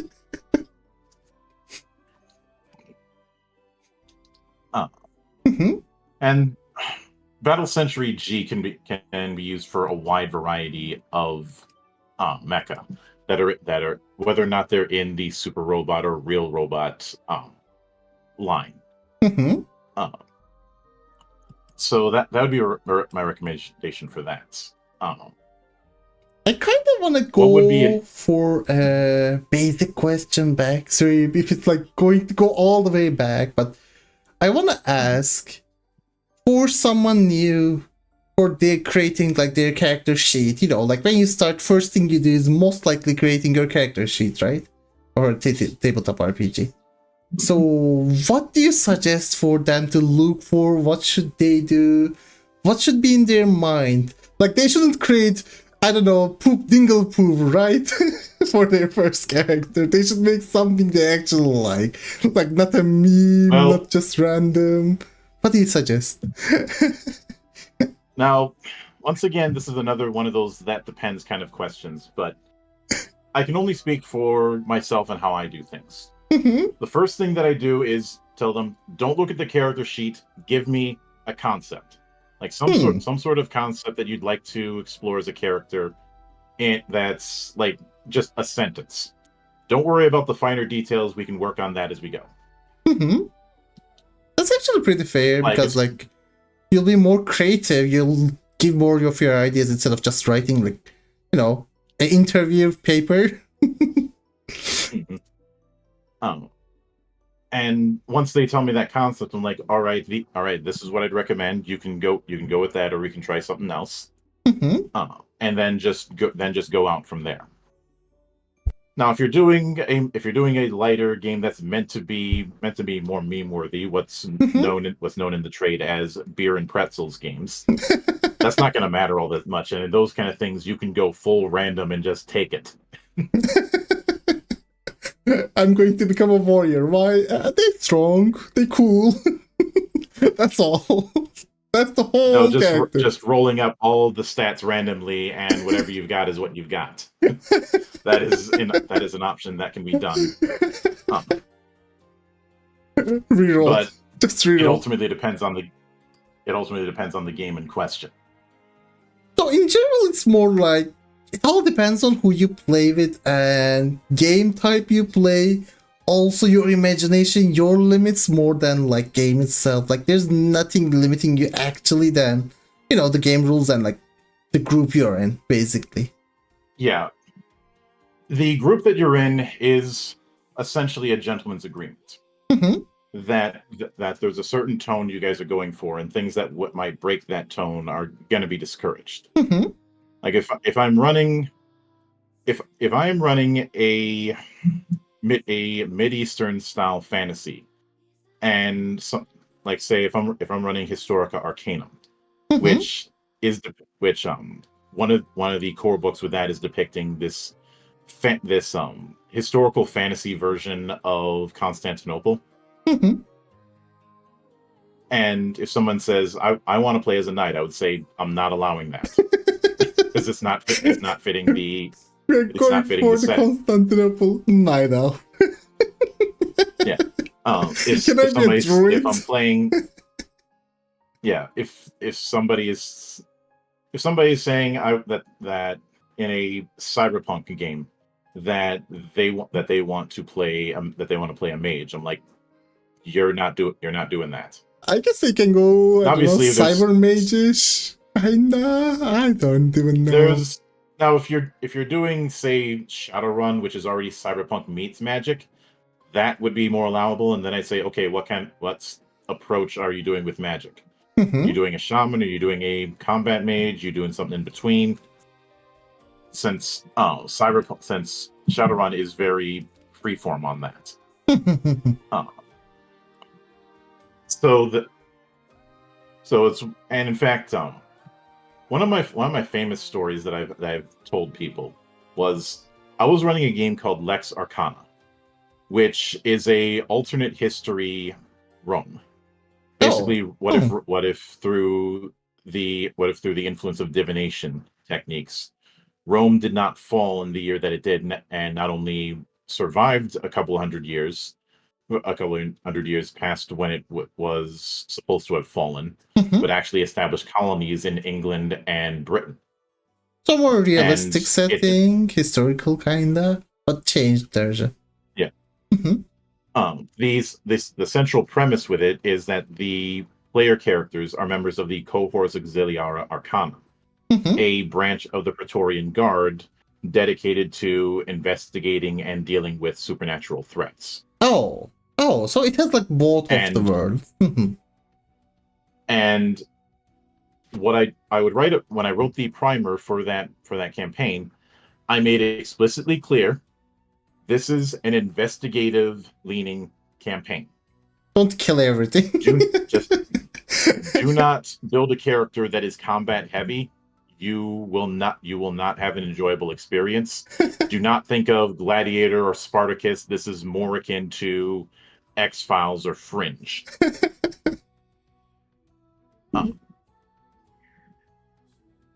And one person didn't heed my advice and ended up complaining to me that we went through a whole session without any combat. I'm like, I told you in advance what was going to happen.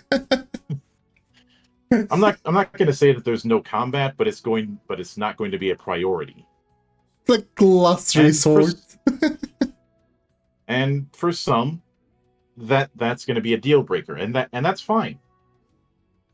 But if you're signing on to be here, you're basically saying, I understand that this is what's expected. Mhm. So you've got no room to get mad if you do that.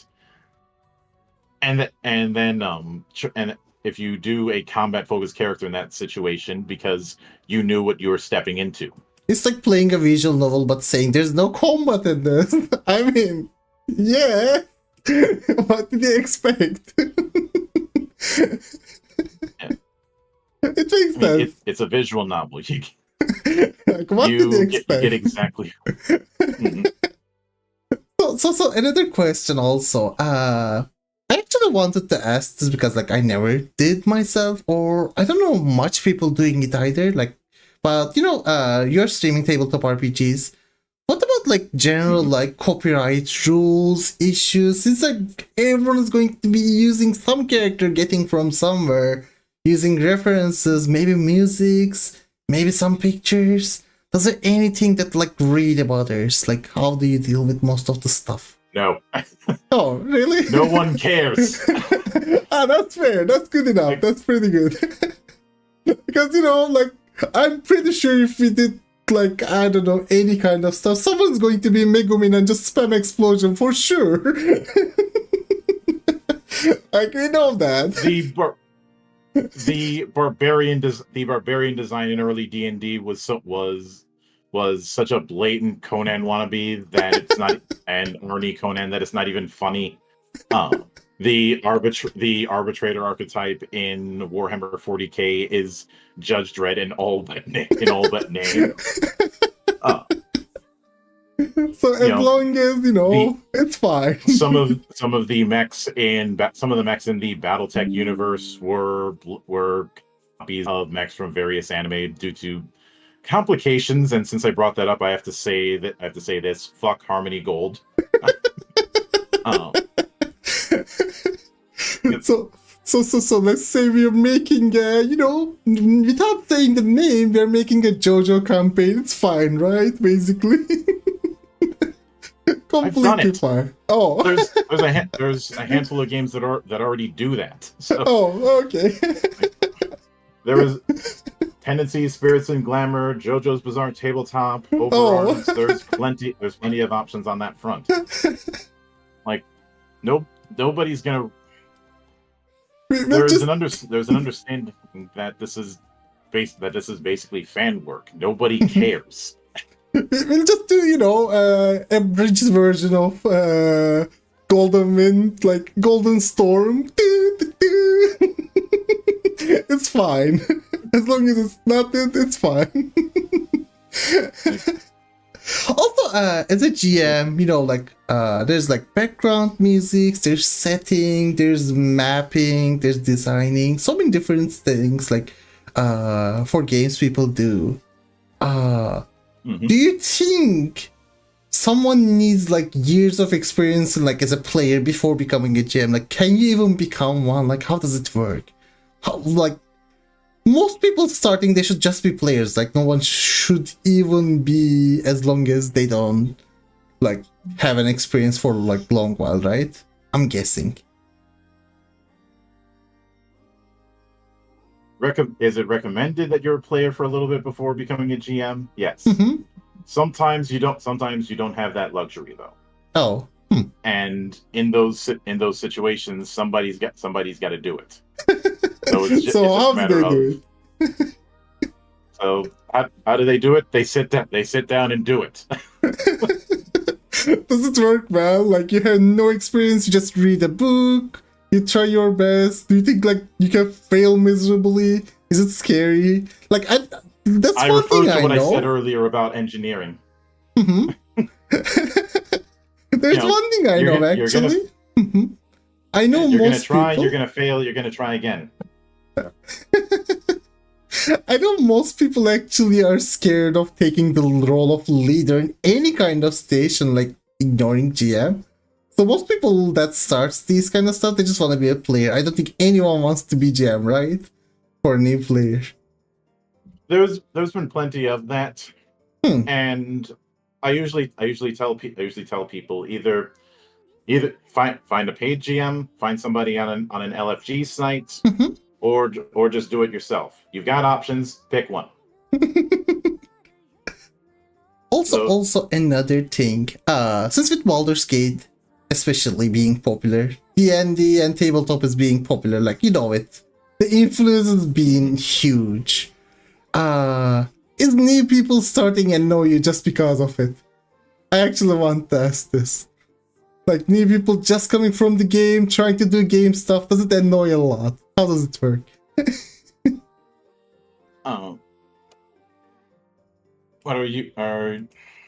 What exactly are you? And I know you brought in the popularity. Does it annoy me with people coming in? No. There are some people who are annoyed with the quote unquote new school, but I am not one of them.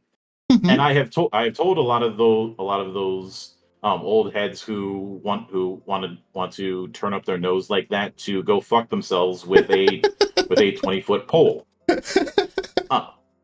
I've gotten some people in that old guard crowd pissed off so much that some of them want to take a swing at me, which is a very poor choice of last words, I will admit. But my goal since long before I became Mildra is I want as many people playing as many different games that resonate with them.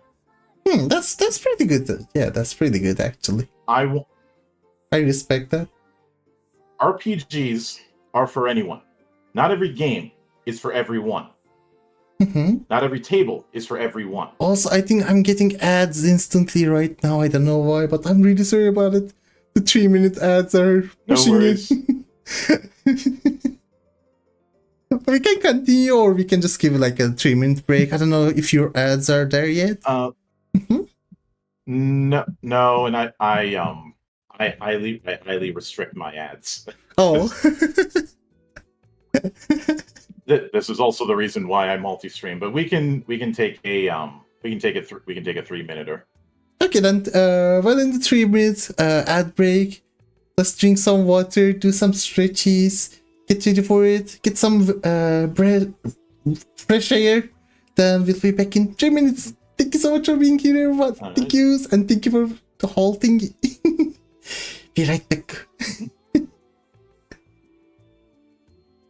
So while in the ads also, for anyone here, if you have any questions, if there's anything you wanna ask, I'm here to answer too.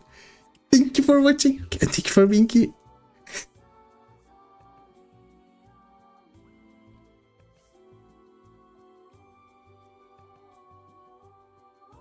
So. Let me drink some water.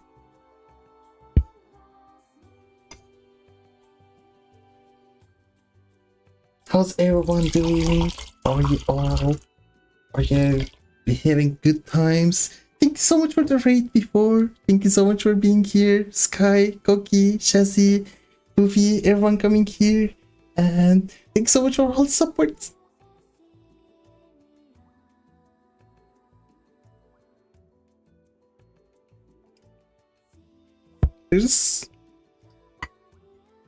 Okay, we're fine. There was some microphone issue on my side series.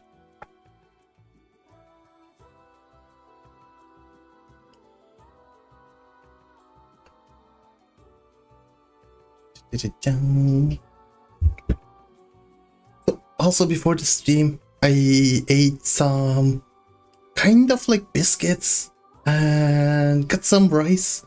So I'm pretty full right now. Did you all having good 2025? How's the new year going for everyone? I hope you're enjoying it.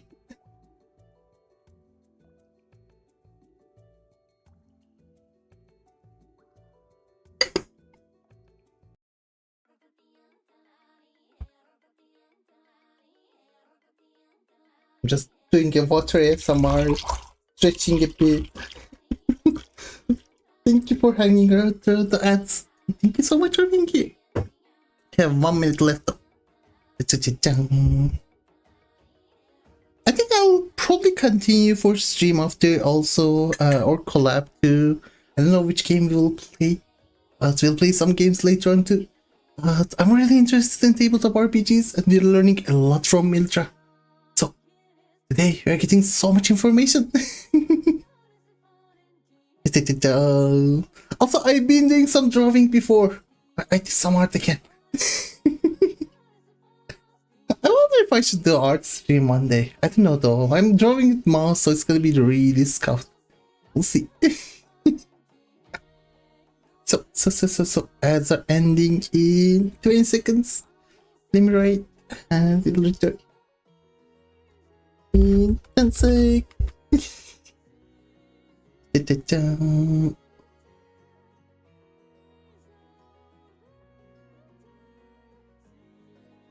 I'm back. Thank you for waiting through the ads, and thank you so much for everyone being here. I hope you got stretches. I hope you're ready, and we'll continue in a second.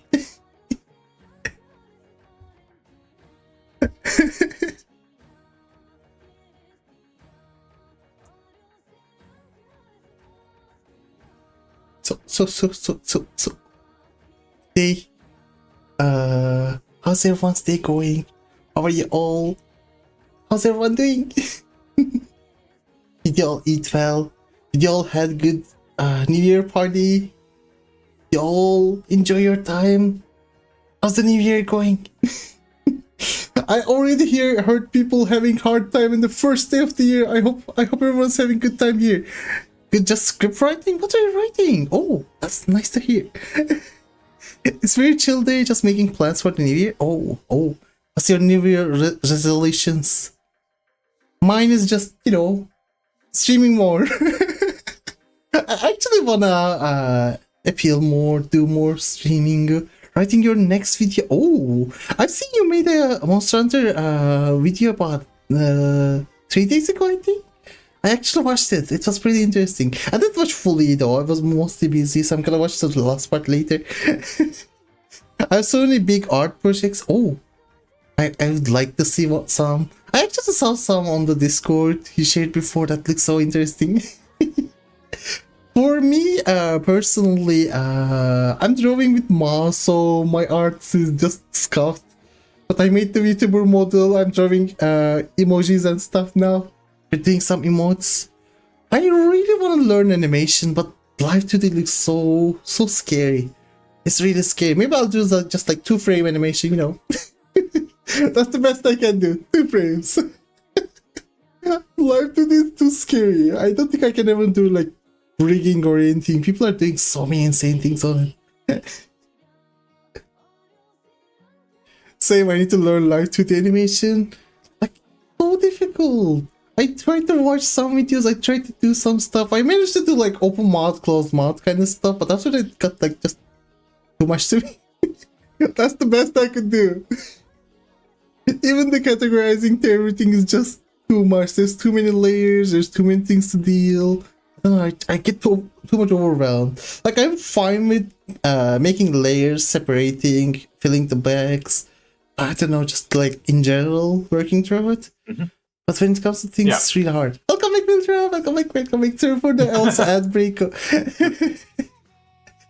No worries. I need to get more in the habit of taking breaks during streams, anyways. Because for the longest time, I would only stream when I was doing the podcasts or when I'm doing things like interviews or Valley of the Judged. Mm-hmm. So taking breaks for those long ones.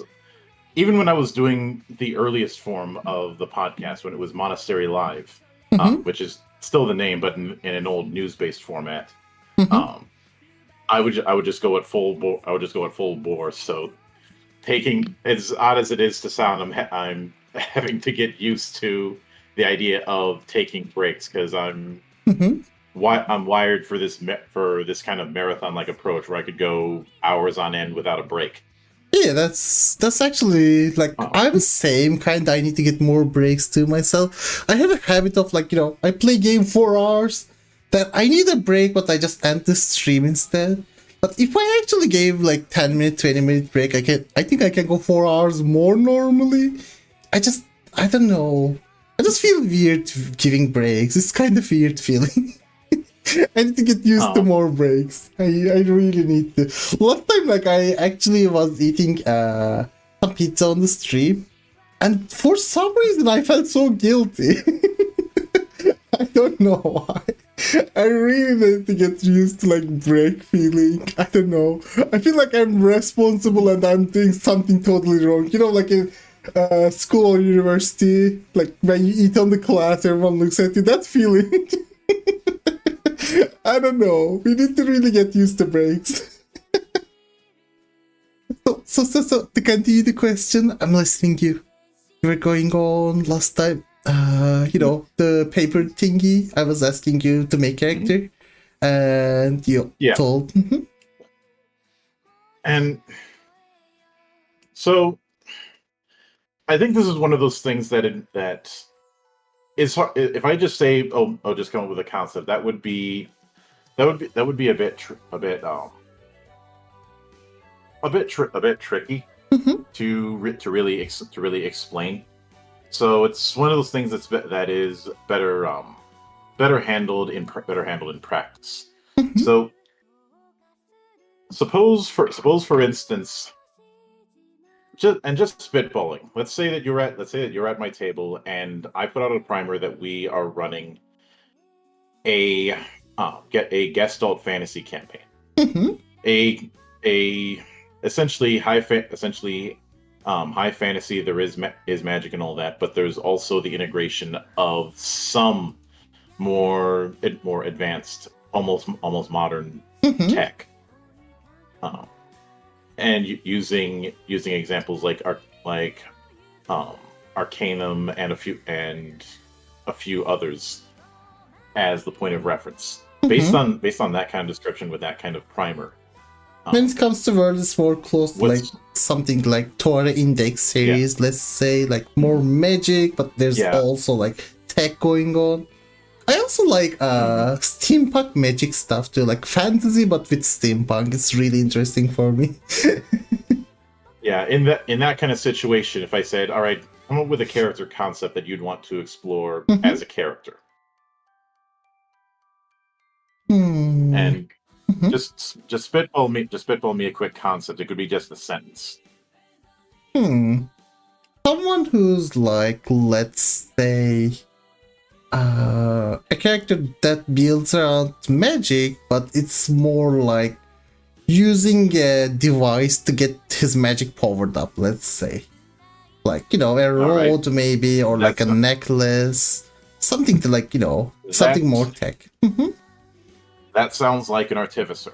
And depending on an artificer or a tech mage or something like that, that's what that's leading into. And in that kind of situation, I would take that and I'd say, oh, okay, it sounds like you'd want to build an artificer or a magitech user, and then I'd go through these steps of character creation and refine the concept. And then go into like preferred weapons and armor, the like, and you take that concept and eventually you get, say, a magic gunner. Oh yeah, that's something akin someone to, with a pistol, but also shoots magical bullets, let's say. Yeah, something akin to Gene Starwind from Outlaw Star, for instance. Or you can go more like, I don't know, maybe like a Dark Tides physical, if you know, like Warhammer 40k settings. Kind of setting too, I guess, but it might be too much, I guess. I don't know. Like, more mind magic, but is it too much for the setting? I don't know. Well, that would more or less be a psychic. Yeah. Depending on the setting, because one of the big criticisms I've always had with, say, D&D is, despite what its adherents have been claiming to me for over 20 years, D&D refuses to put its foot down as far as what sort of setting it's taking place in and what sort of fantasy it is. I think Some they people try will to argue be implied fantasy. Some people will try, and yes, there are various settings within the D&D universe, but in terms of one that grounds all of it, that has not been stated. And this is not something that's standard. Oh, I see. For example, Cyberpunk. The Cyberpunk that we see in 2077, Edge Runners and all that, that takes place in Night City. Yes. Night City is a very specific place with a very specific set of cultures, subcultures, history, all of that. Shadowrun takes place in its Magic Cyberpunk version of Seattle, with a whole separate kind of political structure. Welcome, Lilith. I hope you're having a good day. Happy New Year. Of magic to the world. I mean, hell, it had a dragon running for president and, well, winning. Although that'd probably be a very awkward presidential debate.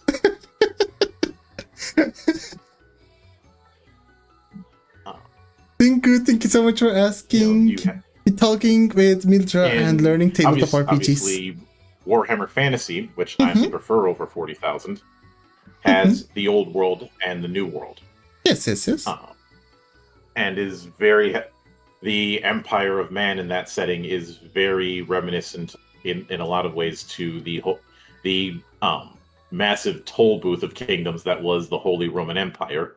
Oh yeah, that's true.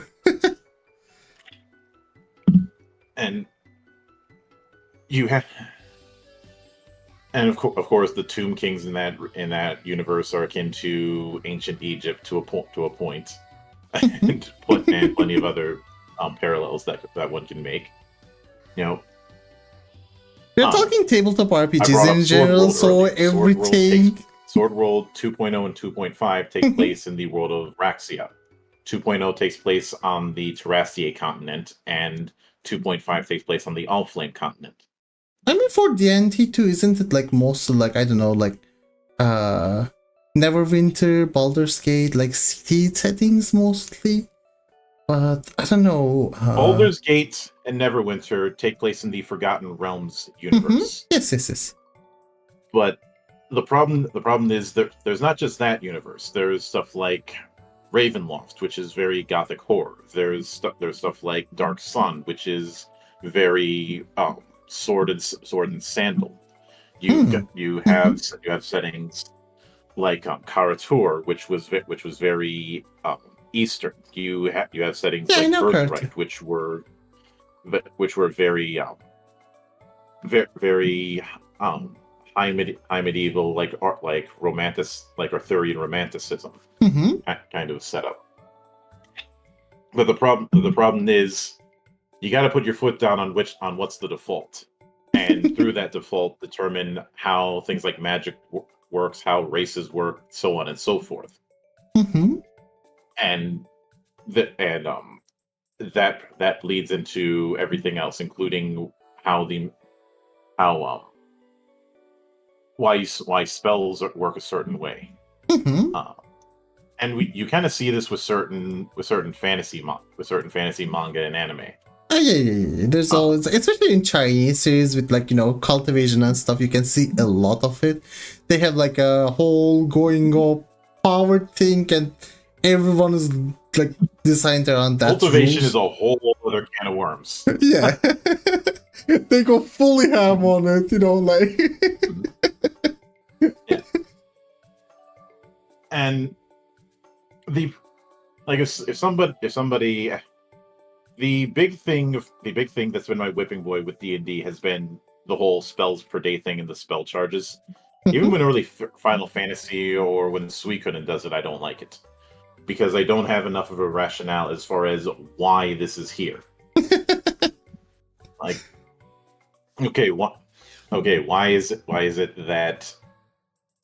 why is it that say you in Shadowrun you have spell drain? Well, using magic tires you out. Why is MP a thing in a lot of settings? For the same reason. Why in something like Warhammer, why do you run the risk of having random chaotic stuff happen whenever you cast magic? Because all magic is tied to chaos, and you are playing with literal or metaphorical, or sometimes both, fire. And why is it that you have only a certain amount of times you can cast spells in something like Legend of the Five Rings, which happens to be one of my personal favorites? Because you're not directly casting, you're asking the local kami in an area to perform a favor for you. About it, actually, like, kind of Final Fantasy 15 was the one I didn't understand most of the setting. Like, everything was kind of messy. I don't know if you think same though. Like, they had a futuristic setting, but they had manas and magic, but also it wasn't like, how do they have the Armiger setting with like, him using all the weapons and everything, but there's also like, usual Final Fantasy stuff like Fireguard, Kuraga, everyone uses. Like, it didn't make much sense in the whole games. In 15, not everyone is using magic. Magic is something that's given through the blessing of the crystal. And the sole reason why Noctis is able to use it is because that particular blessing is through his bloodline. But how could his team use retinue, it? That's the part I didn't get it. Because they are his sworn knights. So he was giving them power, kind of thing, I guess. His lineage is giving them that. His retinue are basically his royal guard. And in order to perform the duties of being that royal guard, they are given that particular power. I see. Like, I kind of didn't understand some parts of 15 because of like how pacing was. I think like the whole movie to game to everything, then the updates kind of like made it weird. I don't know. But when it comes to worlds, things I actually really like. 15 had a troubled production that went through a lot of changes, mostly as well as 13, because of the fact that The director changes. A lot of people had to adapt. It mostly had to do with things like the difficulties of the engine, as well as the way they would develop games up to that point. And this was a problem that a lot of studios had during the 7th generation, because and this was something that was brought up in a postmortem for 13 in an old issue of Game Developer Monthly. Yeah, that's For the longest time, the development teams were organized into little fiefdoms. So you've got a group of people that exclusively are handling art. You've got a group of people that are exclusively handling combat design. You've got a group of people that are focused solely on story. Yeah, that's. But with the transition to HD, it required more people. More people means more people on the grapevine, which means communication gets slower. Yeah, and problem with Ubisoft and so many companies, especially. This was the problem that everybody had with, especially since due to the new HD tech, a lot of people had to make whole new assets and coding from scratch. Oh, whereas beforehand they could just repurpose some of the previous code that they had. So, as a result of that, you had this bloat problem. And when you brought up Ubisoft, they've got other problems. I'll put it but they also had a huge bloat problem where like every part of their company had more than 500 people, and most people they had no idea what they're doing.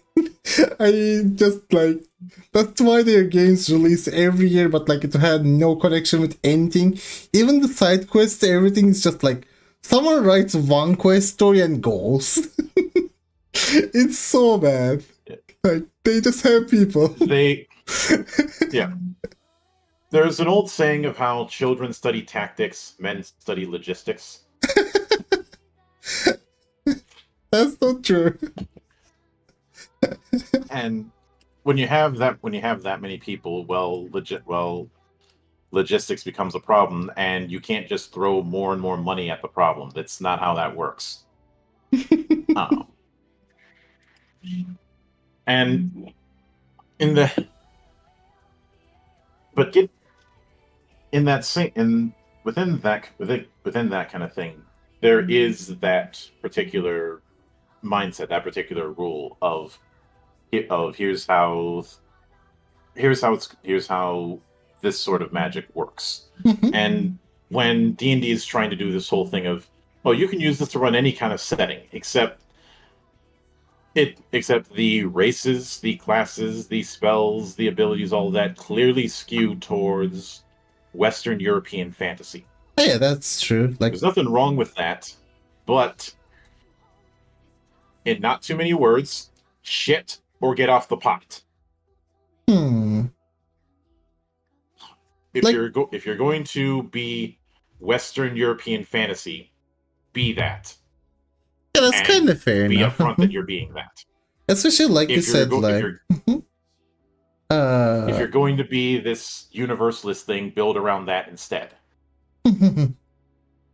Especially like you said, like if they are going through like, you know, Neverwinter or like Baldur's Gate or like those like more Western settings, and they're putting all those like classes, characters, whole world building, and putting into like, let's say, more Asian, more Eastern settings, just feels kind of off because of the whole world building and everything. It kind of makes sense. One of the big reasons, in my opinion, that it always feels off is that martial magical divide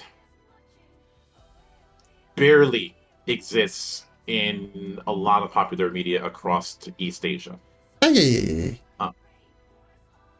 You have plenty of characters who, in something like D&D, would be referred to as a gish, which are people who can who are decently adept at both martial and magic. And of course, if you're dealing with stuff like wuxia, the dedicated mages are doing more ritualistic spells because throwing lightning from your fingertips or throwing a fireball would just be seen as a form of kung fu. No different than when somebody swings a sword so hard that they cut a dozen branches of bamboo.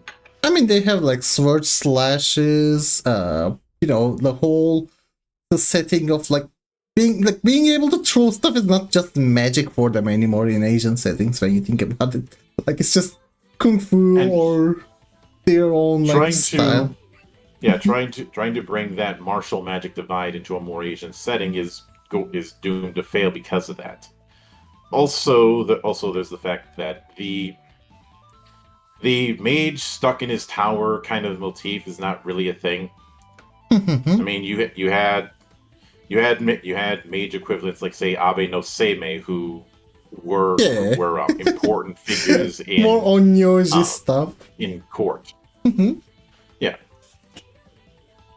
like I know the court magician is a thing that is just as much in Europe as it is in Asia, but it's just the theme is different, I guess. And as I've said, when you're in Rome, you got to do as the Romans do. And if some, like I remember somebody saying, could I run? There was this insistence that they wanted to run Record of Lodoss War in D&D. Their argument being, well, because it started out as a D&D replay, and while it did, given what the setting of Lodoss eventually evolved into, I wouldn't even recommend that because so much would not fit. I mean, like, when you think about, like, basic stuff, for example, there's warlocks, necromancy, mages in both cultures, but they're so different.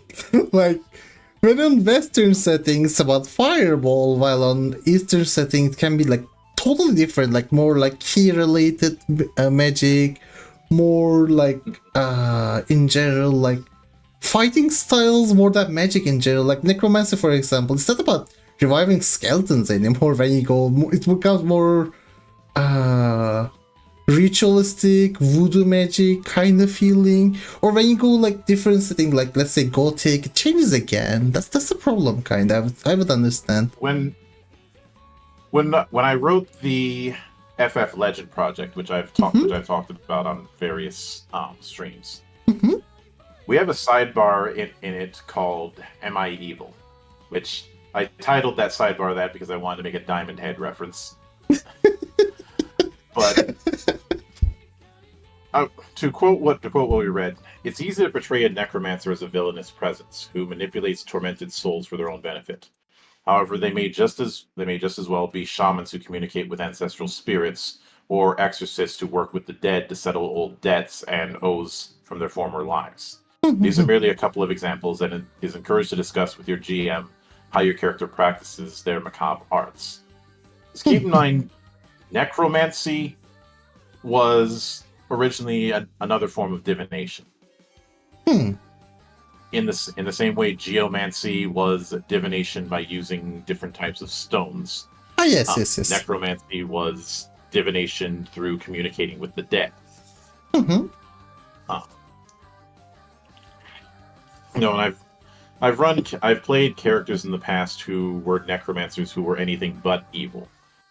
One of them had necromancy abilities because they were a descendant of Baron Samedi, the god of the dead in certain forms of voodoo. And they could certainly be a bit strange, but they weren't evil. And I've mentioned in the past that my favorite incarnation of the Grim Reaper is in Discworld, who is definitely not malicious. If anything, he's more curious, sometimes with a very dry sense of humor. It's more like gray area than like being evil, just like it has its own moral compass to a point, Yeah. but it's totally different in the same time. Yeah. And there's always going to be a bit of weirdness when somebody claims to predict the future, but the point is that I wanted to showcase that you can have a heroic character that's a necromancer. Mm-hmm. And in that same vein, when it comes, if I were to write a more fantasy anime inspired affair, Mm-hmm. I would not use the traditional classes unless I had a particular reason to do so. Yeah, I that's wouldn't fair just use them for their own purposes. And I bring up Sword World, for instance, even though it has some classes that appear traditional. For one, multi-classing is encouraged because of the skill package design I mentioned before. Mm-hmm. But also, Sword World doesn't have the typical wizards in that sense. The concept of wizard is brought up in Sword World, but not in the same way as you might expect. Mm-hmm. In fact, there are multiple spellcasting classes, each of which has their own spell list that's exclusive to them. Artificers use Magitech, and a lot of their spells involve using an item known as a Magisphere to transform it into various things based on what spells they use. They're also the only class that uses guns because some of their spells do the whole magic gun thing. Conjurers use spiritualism magic, and some of that spiritualism magic allows them to manipulate undead or golems. That sounds pretty interesting. I would like that class. Yeah, druids use spirit magic. And it's far more about channeling animal or nature spirits to do support effects. Sometimes often using a focus called the Staff of the Sacred Tree. Fairy tamers don't give their magic to elemental fairies and have them cast spells. More like a summoner kind of feeling, like a pet class kinda. They can be. In fact, conjurers can somebody who takes levels in conjurers can do the pet thing as well. One of the characters from that Sword World campaign did. He always had a couple golems to fight along with him. I mean, same for like Artificer, I think, right? Like in some games, they can like summon like robots or like machinery. Like it depends on the setting again, though. I don't know about this one. Yeah, with Sword World, Artificers don't really do that. They can transform their Magispheres into vehicles down the road, so there's that. But with Fairy Tamer, they do have Summon Fairy as one of their series of spells. But I wouldn't. But they're only a pet caster if you want to go that route. Most people who pick Fairy Tamer want to do elemental magic. I see. Yeah, of course, priests have divine magic and get specialized divine magic based on what god they happen to follow. I think like tabletop RPGs have the priest almost same-ish. Like they choose their deity, they are divine, and it's mostly about holy magic. Like so many variations, it always ends up same. From sci-fi setting to everything, like it always ends up same. Even in Warhammer, it was same-ish kinda. Like I think it's. It can get sameish when it comes to something like D&D, but in the case of Warhammer, the choice of god you serve directly determines what sort of spells you're going to get. Oh, I see. And because of that, it wouldn't be uncommon to see warrior priests, because a lot of priests are going to be followers of Sigmar. Oh. And Sigmar is essentially the founder of the empire and rose to god status after it became the Empire of Man in Warhammer Fantasy. And a lot of his spells are because of the fact that he was a barbarian king before he became an emperor. A lot of his spells are going to be combat focused. Yes. Whereas somebody who's more of a follower of Mor, which is a god of death, their spells aren't necessarily going to be combat focused, but it's equally about dealing with the undead as well as tending to funeral rituals and the like. Oh, I see. Yeah. I mean, some editions of D&D have had it where you get a couple specific spells depending on your god's domain, but that's not enough, in my opinion.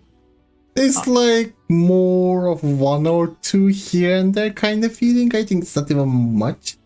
And I think in like game and stuff, they just removed it most of the times. I don't think 5e even has it, right? I don't think 5e has it. It has domains as subclasses for the cleric. Oh, I see. Those will give a certain spell that you can always have prepared at certain levels.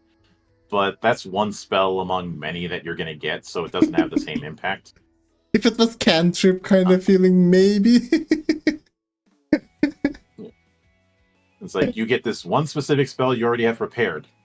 One of maybe a dozen spells. So it doesn't have the same impact.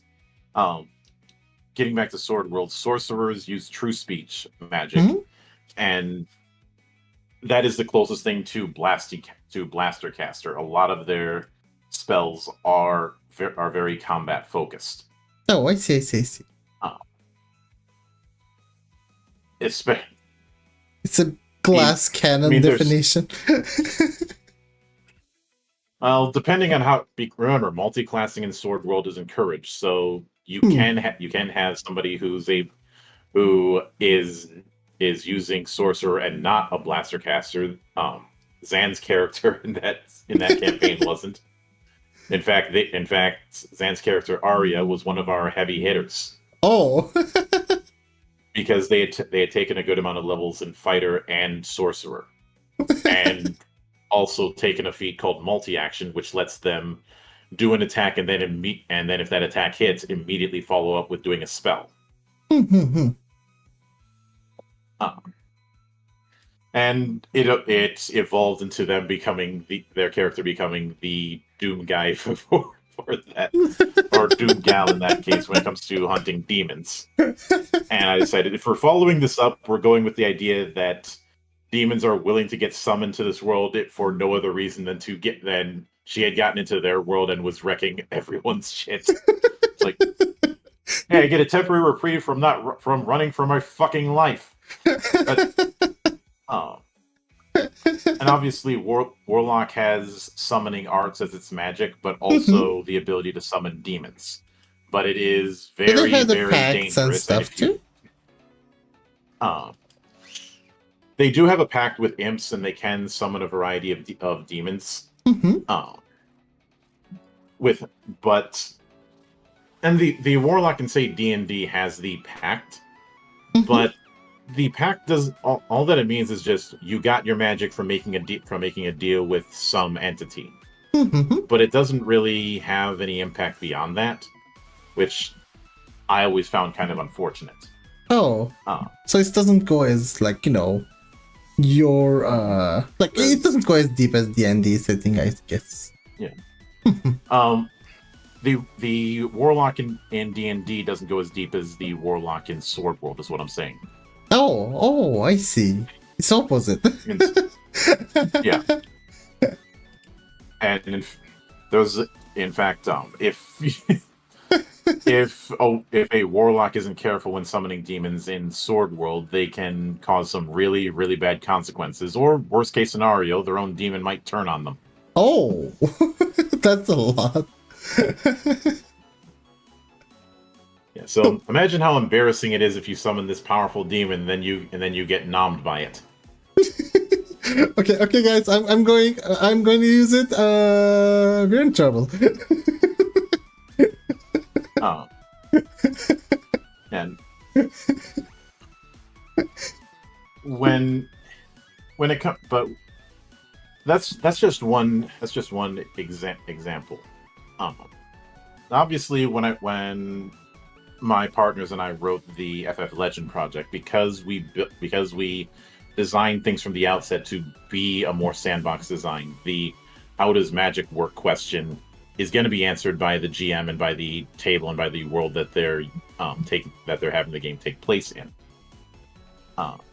Because on that whole setting or no setting question, we specifically put our foot down as we are setting agnostic. We are using the mythos that Final Fantasy has developed over the decades as a sandbox for any table to play in. Oh, I see. I mean, some of the designs we went with were part of specific goals that we had or things that we wanted to address. Like, for instance, having the fighter not just be the good at weapons guy, but a walking arsenal.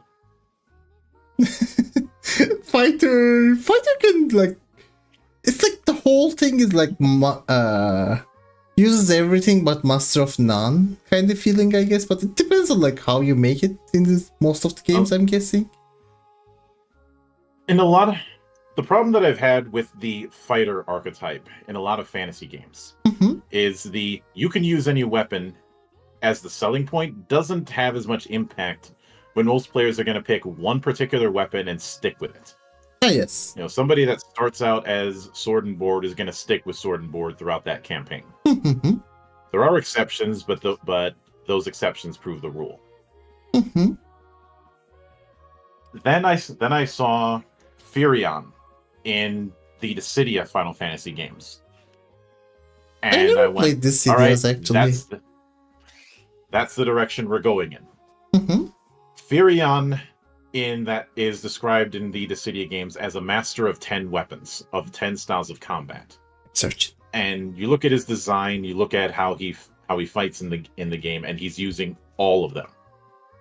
So that was the approach we wanted to go with. Most people are going to have one custom weapon that they're going to build at the start. The fighter starts with 3, and as they develop, they get more of them. And hell, even the art that we had a soldier-like design with somebody with two swords, a shotgun, a machine gun, and a pistol. That's so much a funny mechanic, you know, the guy with the one pistol and the sword. Yeah, I will admit I was also channeling a bit of my love for Beyond the Grave from Gungrave. Oh, I mean, yeah, that's fair. You know, with the coffin that answers the question of what weapon do you bring to the table with yes. It's always cool. Gungrave was really cool in general. I just wish the new game they released was a bit more budgety. The latest game. Yeah, Gungrave Gore, I streamed it a while back. It was okay. It really lacks budget. It was very clear it was made on a shoestring budget.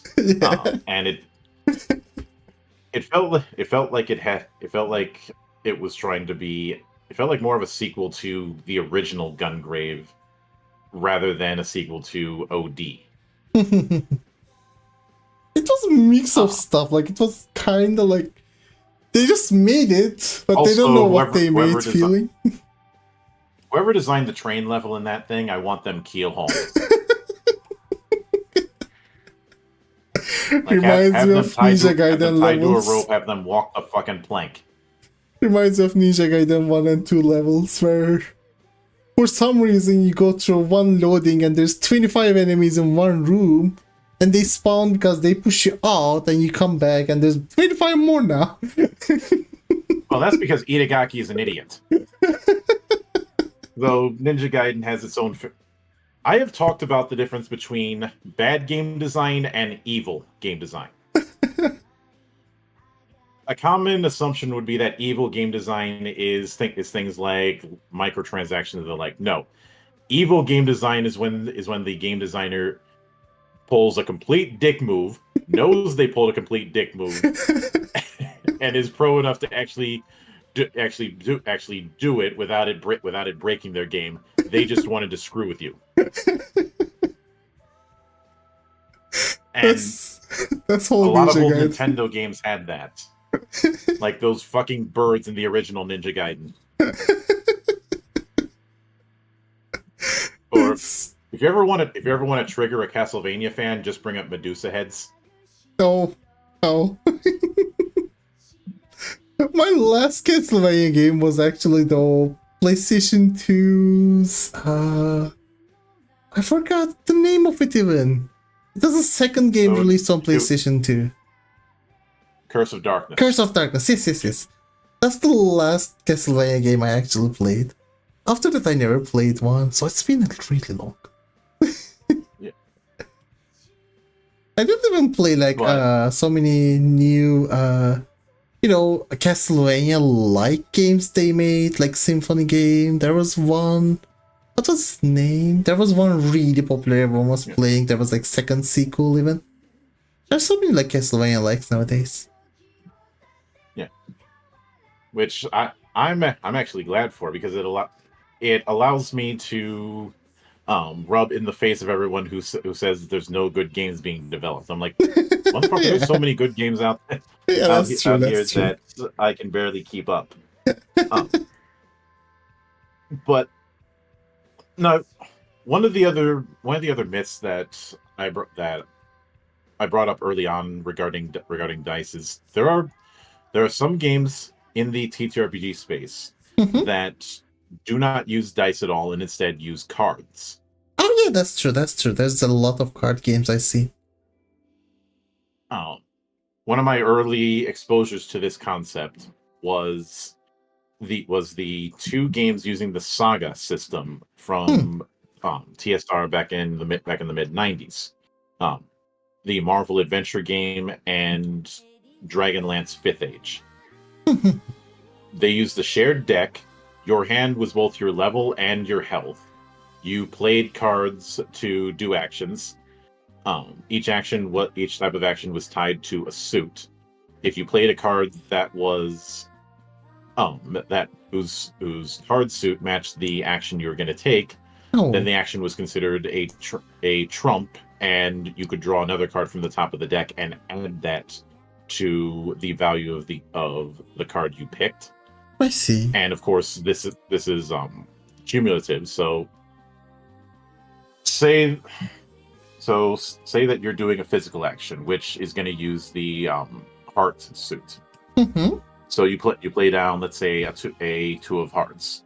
Well, now that action is considered trump. Then you draw a card from the top of the deck, and let's say you draw an eight of hearts.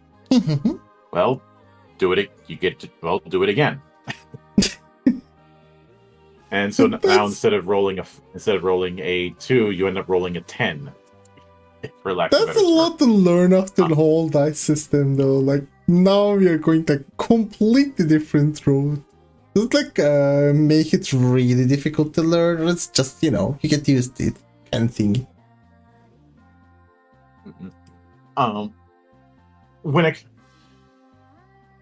I've always heard people talk about how it's difficult for them to learn a new system, even when they've been playing games for a good amount of time.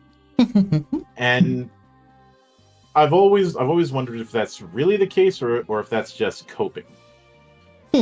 Because the question I've always had in the back of my mind when people bring that up is, how'd you learn the first one? Like, if it's that hard to learn a system, how'd you learn the first one? Yeah, that's fair enough. That's fair enough. It's like, one game, but there's another game. Like, it's just, you can learn both. It just takes time, that's all. Like, imagine if somebody who's a longtime Street Fighter player said, Oh, it'd be too hard for me to learn how Tekken works. That's true, but also, yeah, you can learn both. It's gonna take a time. Yeah, it sounds ridiculous, doesn't it? Yeah, That's yeah, the point. If I say that and it sounds incredulous, then what's the difference with TTRPGs? yeah. Just That's because fair. there's That's more fair. moving parts, that's not as much of an excuse. I mean, I've seen people jump between Civilization and Command and Conquer, which are two completely different genres of strategy game, or jump between say StarCraft and Age of Empires, which again have two different approaches. I've recently got some people into taking a look at the old Myth games from Bungie's early days, which was when they wanted to make an RTS with no base building. Oh, Yeah, they basically wanted to make an RTS that played like a war game. They succeeded, although trying to get the first game to work on modern hardware is tricky.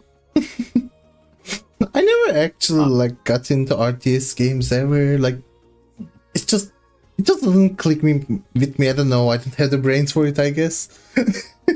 Like, And most strategy games are too much example. for me.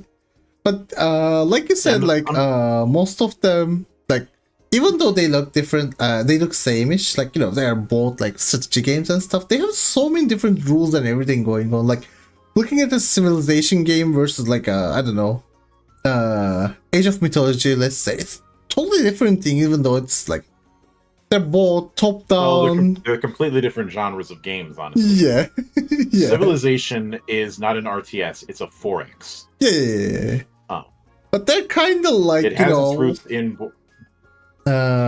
If one doesn't appeal to you, other won't for sure to kind of feeling. It has the same feelings also. Honestly, if one doesn't appeal to you, that doesn't necessarily mean that a whole genre won't, or a whole medium won't. If to bring this back to tabletop, if something like D&D doesn't click with someone, that doesn't mean that every tabletop won't click with them. That makes sense. Yeah. It could be that they're just not wired for it, but that's not an assumption that should be made. And I think people who make that assumption are leaning into a bit of defeatist thinking. Makes sense, kind of. Yeah, that's true. I've held the mindset of taking that defeatist thing and saying no, it can be done, and we're gonna fucking do it. We gotta do it. I might be biased because I grew up with reading so many stories of those inventors who had more passion than common sense. In the video I put up this afternoon, I mentioned that I wanted to have the same energy as those guys making music in their garage that just wanted to put their work out there. And I think in that kind of situation where someone's saying, I'd like to learn, but it's like, no buts. If you really want to learn how to play TTRPGs, you will find a way. One way or another, if you want to get something done, you will get it done. If you don't want to get it done, then just say that you don't want to do it. It's more like don't piss on my head and tell me it's raining. It's more like, how to say, that they are fine with the idea, but they don't want to work through it, kind of feeling.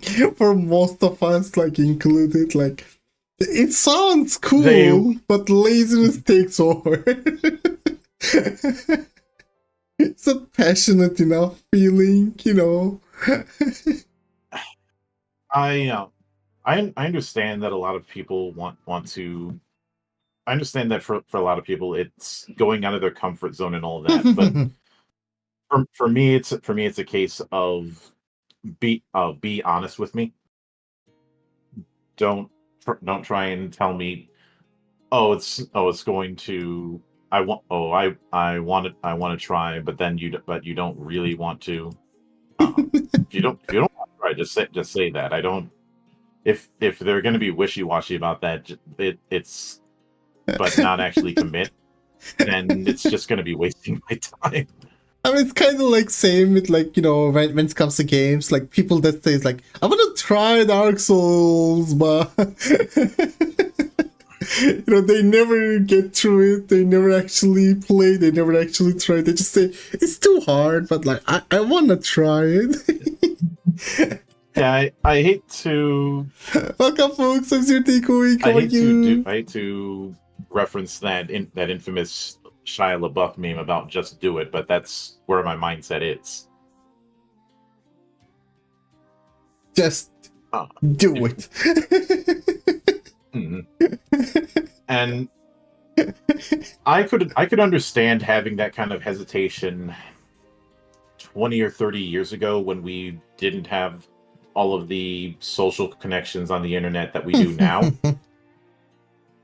I am far less inclined to give those same excuses when it's so easy to get info on how to do these things. And you know, there's YouTubers and streamers all over the place who've made whole careers out of doing how to play or doing GM advice or player advice or the like. That's true. So with all of that stuff there, if somebody's still saying, well it's too hard, then it becomes a skill issue at that point. Like it is an internal issue with oneself, Okay. and not a problem with the actual game. We just got to say get good then. Oh yeah. Get good.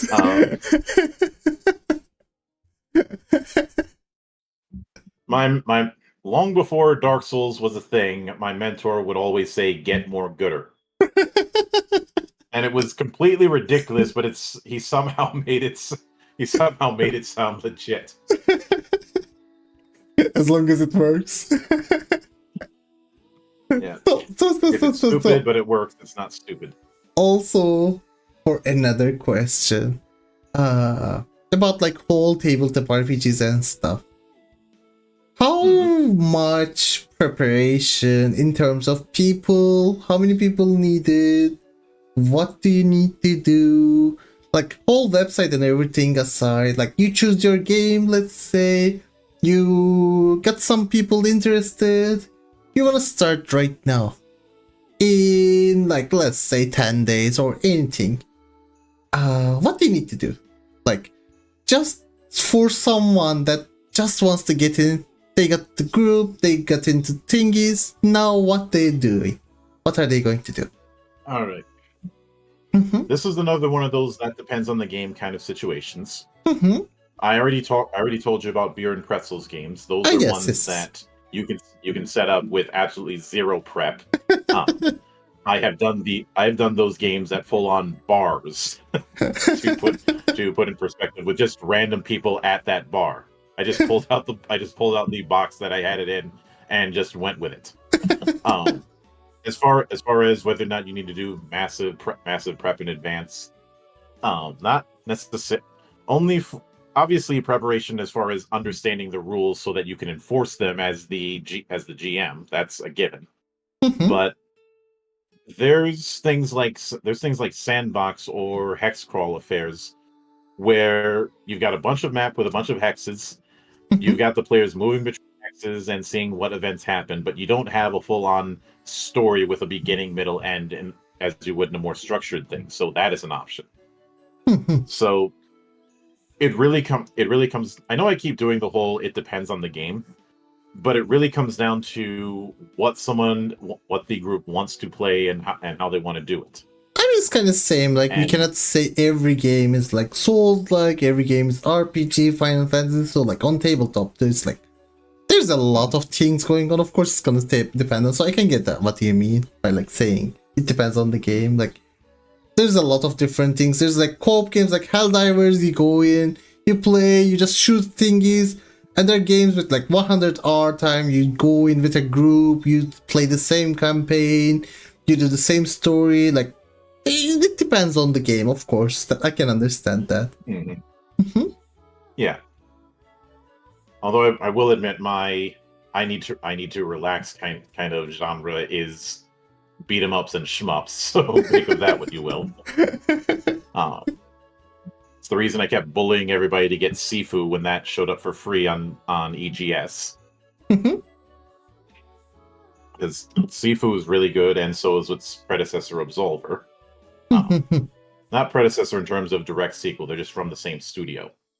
I remember Absolver as a game. I never played it, but I remember like it was like an online-ish more, like if I remember right.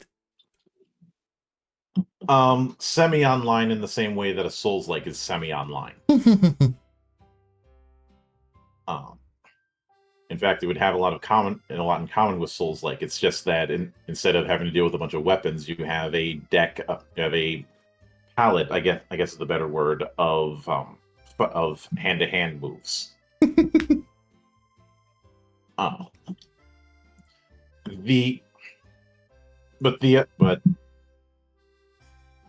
When it comes to the preparation, I do extensive preparation, but that is a me kind of choice. Nobody's putting a gun to my head and saying you have to do a week's worth of preparation. No, I'm gonna do that anyways, just because I'm very hands-on as a GM. Other people will do the fuck it, we ball kind of approach, and I can do that. It's just not my preference. And to that end, the key word is flexibility. Being flexible about what sort of game is meant to be played and adjusting accordingly for what you and the table want to run in that situation. That makes sense, yeah. So, if there's a project I have called Drinking Quest, which is a drinking game and an RPG. That's their tagline. It is quite literally a beer and pretzels game, because the rule is anytime your character gets killed, you have to take a drink. Oh no. It knows. No, then you have cases like, say, Gamma World, which is basically doing the post-apocalypse, but with comic book level insanity. The last time I played it, I played a sentient flower who wielded a improvised warhammer that was just a refrigerator on a stick. I like that. So I have bad news. I didn't even plan. Also, another ads in 2 minutes 14 seconds. Do you want to continue after for another hour, or would you like to wrap it up? I don't know your time also.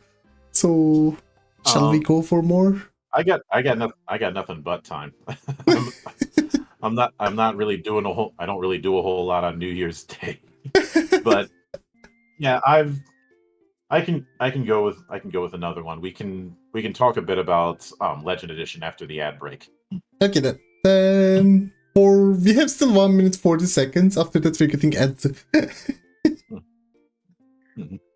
So I'm listening. You also, sorry for the interruption. No worries, man. Just let me know in advance so that I can be prepared for that. But I'm good when I run Ogre Gate later this month. That's going to be a hex crawl affair. I have a starting point on how that's going to go, and the rest I'm just going to play by ear and see where things go. That's how those kind of things go with. If somebody, and there's no real minimum or maximum amount of preparation. It's all a person by person affair, and that's the beauty with tabletop is that there's that level of freedom of possibility. That's the fun part of it in general. What you can do and how. And again, calling it a universe is far more apt. Mm-hmm. Now, admittedly, there are some games that are going to require a certain amount of prep just because of the design that they're going with. If you're doing a universalist game, that's not going to lend itself well to beer and pretzels unless you've got a group that you're very familiar with, because of the fact that universalist games are meant to be, well, universal. And ads. It just started. Sorry. Right. I'll be back in a couple minutes. Right back for 3 minutes too, and we'll continue. So, while getting the ads, drink some waters, do some stretches, do all stuff you need. That will continue in 3 minutes. Thank you so much for being here, everyone. Let me drink some water, get some hydration, do some stretches. How's it going, folks? How's your new year? Are you doing IRL stuff? Are you spending time with family? How's it going for you?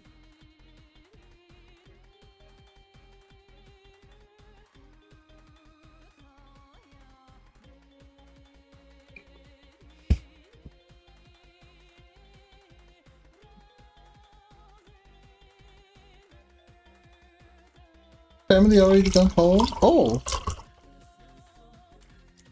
How was it? Did you enjoy? Just doing stuff in Blender right now? What are you cooking?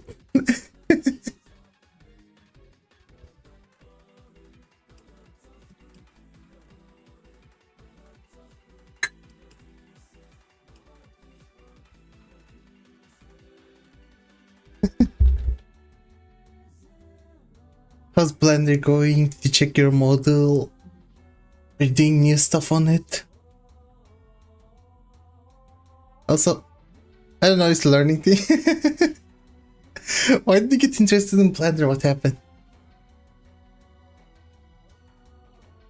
Also, you're on YouTube site today.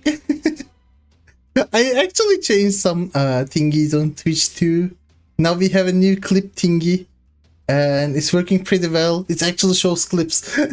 It doesn't bug out anymore. It's pretty good. And also added some, like, it's not there yet. It doesn't work yet because there's no debut, but it's going to add the new emotes and also new redeems and stuff. So have a lot going on. Knowing how to do stuff in Blender can only be useful. Yeah, that's true. No, Blender, I heard, like, is really hard to deal with in most of the stations compared to other things. Are you fine with it? Like, most people don't use Blender anymore for animation, I think. I mean, they use still, but, like, they try to go for easier ones. Because Blender is really hard to deal with. I'm not much of a, like, I don't know much myself, so I might be wrong on some knowledges, but that's what I heard at least. No, I'm not fine with it, but it's free. Ah, that's the reason everyone's going for it, actually. It's free. That's true, that's true. What if we get you Unreal Engine? Unreal Engine Firefox. Are we getting Firefox from that? So how was your New Year's also? How are you doing? How's everyone doing? Everyone got some foodos? Did you all party? Spend time with family? How was it overall?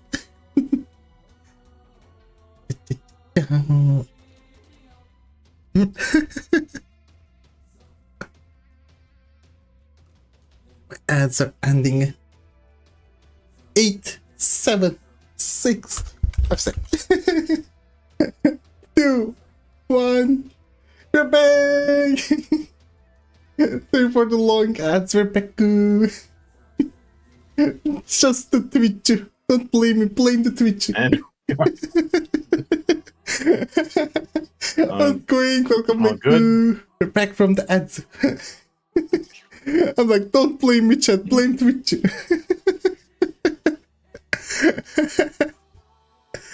So to continue from where we are, I'm listening. You were at last time talking about basically all the different concepts, and also you were talking about, you know, as a new player, how do we start? You were talking about bar game you made, the drinking one. Let's go from there. Yeah. Mm-hmm. And I will note that given the sheer variety of choices it can be overwhelming. I won't deny that. But you know what else can be overwhelming? What's Going into a bookstore when you're a little kid and being told you can take one book. That's fair enough. That's fair enough. And your teacher gives you a stupid book you hated. That's how it goes with the children. Always. No, I mean, imagine going into a bookstore with your parents and they tell you you can get one book. And there's too much, and you have no idea what you're picking. Yeah, but in that situation, what do? You just go around, look for something that seems interesting, then you pick it. It's the same principle. I know I've done a lot of this whole drawing upon parallels thing, but it's a very good teaching tool. Because one of the things I wanted to show for years is that tabletop is treated as this scary thing that only the chosen of the esoteric path can understand, when it's really not. And when it comes to all the complications, once you actually have that character built and actually start rolling dice and playing, things get a whole lot simpler. Yeah, that's true. I'd say most of the people that I have playing for the cloister thing that I've been doing for at least a year now can attest to that. A good amount of them had no experience whatsoever, or had very little experience. And since I run a different game every few weeks, everybody's starting from scratch. Oh. Some a little bit less so. I mean, when I went with Sword World, Zan and I were already familiar with the translation of Sword World at that point. But for everybody else, it was brand new. It was their first campaign sometime. Yeah. Same thing is going to happen with Ogre Gate. The first one that we did was Emberwind. The only person who was significantly familiar with Emberwind, aside from Xanatrix, was me. And Xanatrix was only familiar with it was because, well, I won't say only because of that, but him and I had done a deep dive on our Valley of the Judge series on that game, even though the last part got scuffed because OBS had updated and reset my audio settings without telling me. Welcome to Stream Scuff as usual. I don't have as much scuff as one would think, and I think it's because I've been doing this for so long that I've kind of grinded the experience out of me, and learned from each mistake. I'm not Monarch, who is just a walking disaster with technology. Also is wrong about Kim Possible characters and deserves all the bullying for it. But we gotta give it to her. She has the best song covers back then. Oh, I know.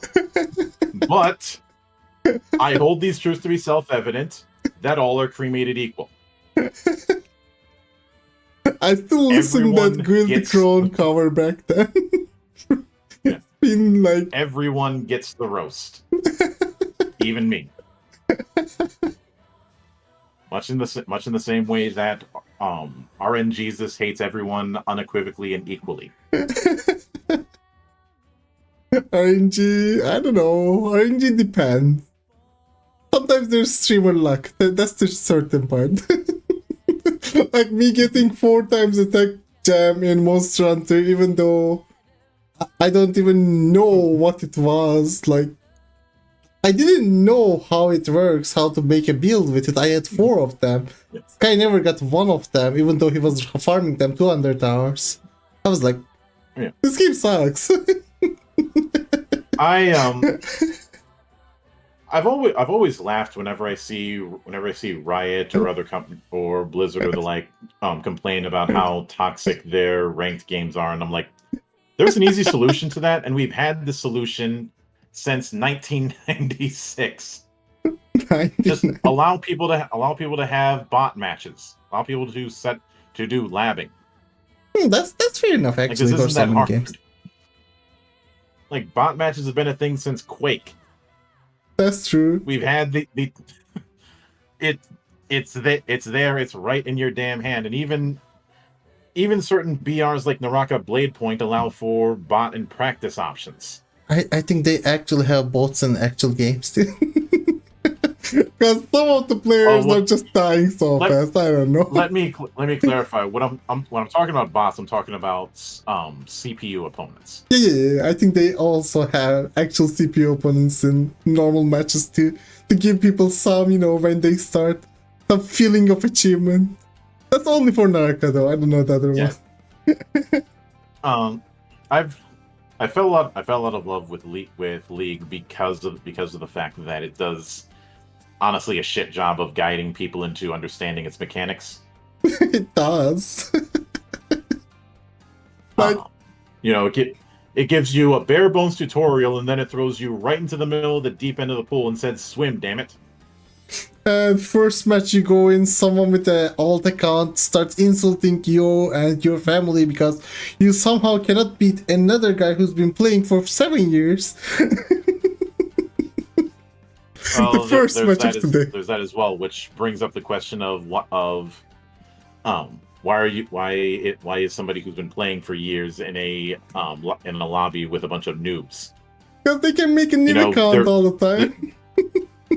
This is another case where we've had the solution to that for years, and this is a solution that was a staple in the Battlefield series for over a decade. Server browsers. Oh yeah, that's true. That's actually true. Instead, what I'm saying is that the toxicity that some of those games lament is a self-inflicted wound.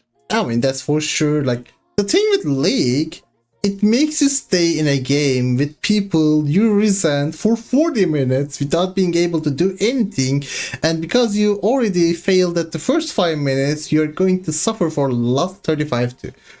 That's the whole thing. That's the toxicity. Just you want to know what was my breaking point? When they killed off Dominion. They destroyed so many different modes. Now they have like 2 modes only, I think. Like Aram and like main. I don't even know why. I don't like Aram. Aram is a dice roll. Yeah, it is. Dominion was a nice middle ground because I could go through a Dominion match in 30 minutes. They also like added some different modes. I remember there was like a anniversary mode kind of thing with like 6 versus 6 people or something. They removed it later for no reason. I don't know why. And just as a case in point, when it comes to the whole just add bot matches and you won't have this toxicity problem. Mm-hmm. I had played through a lot of the alpha playtest for Mecha Break, and that has the option to do 6v6 bot matches. I actually wanted to play, but I kind of forgot to get into beta. I missed it completely.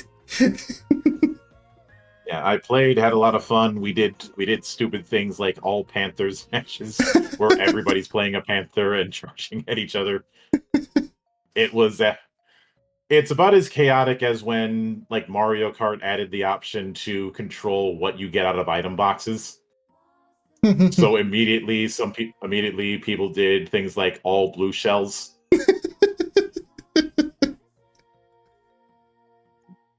Which is it's like, yeah, let's take a game that's already chaos incarnate and let's make it worse. Let's just make people bully each other in the game.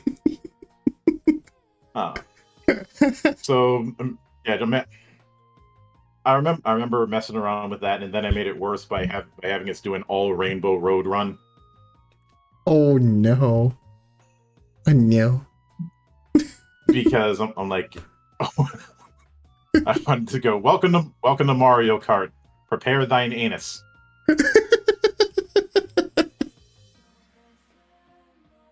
But and I do want when it comes to the international end of things, when it comes to tabletop, that's where things also get interesting. Um, I I remember when the Goblin Slayer TTRPG got translated. Oh, I didn't even know it has a TTRPG. Yeah. And a lot of people were like, why does this have its own weird system? Why didn't you just use D&D? Well, D&D does not have nearly the foothold in Japan that it does in other countries. Yeah, that's true.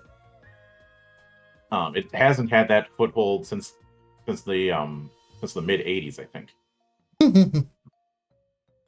And the big reason for that is the translation of the original Advanced Dungeons and Dragons, which came out in the States in 1979, give or take a year, was a long and expensive process.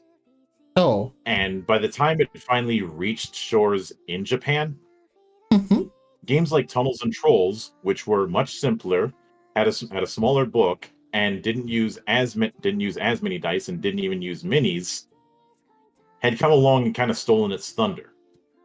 That makes sense, yeah. Also, like, I feel like cultural differences are also there again, too, because, there is a completely different culture when it comes to the Japanese tabletop scene. There isn't really one or two games that's the thing that everybody plays. If anything, it's more akin to the indie scene where there's just something for everybody.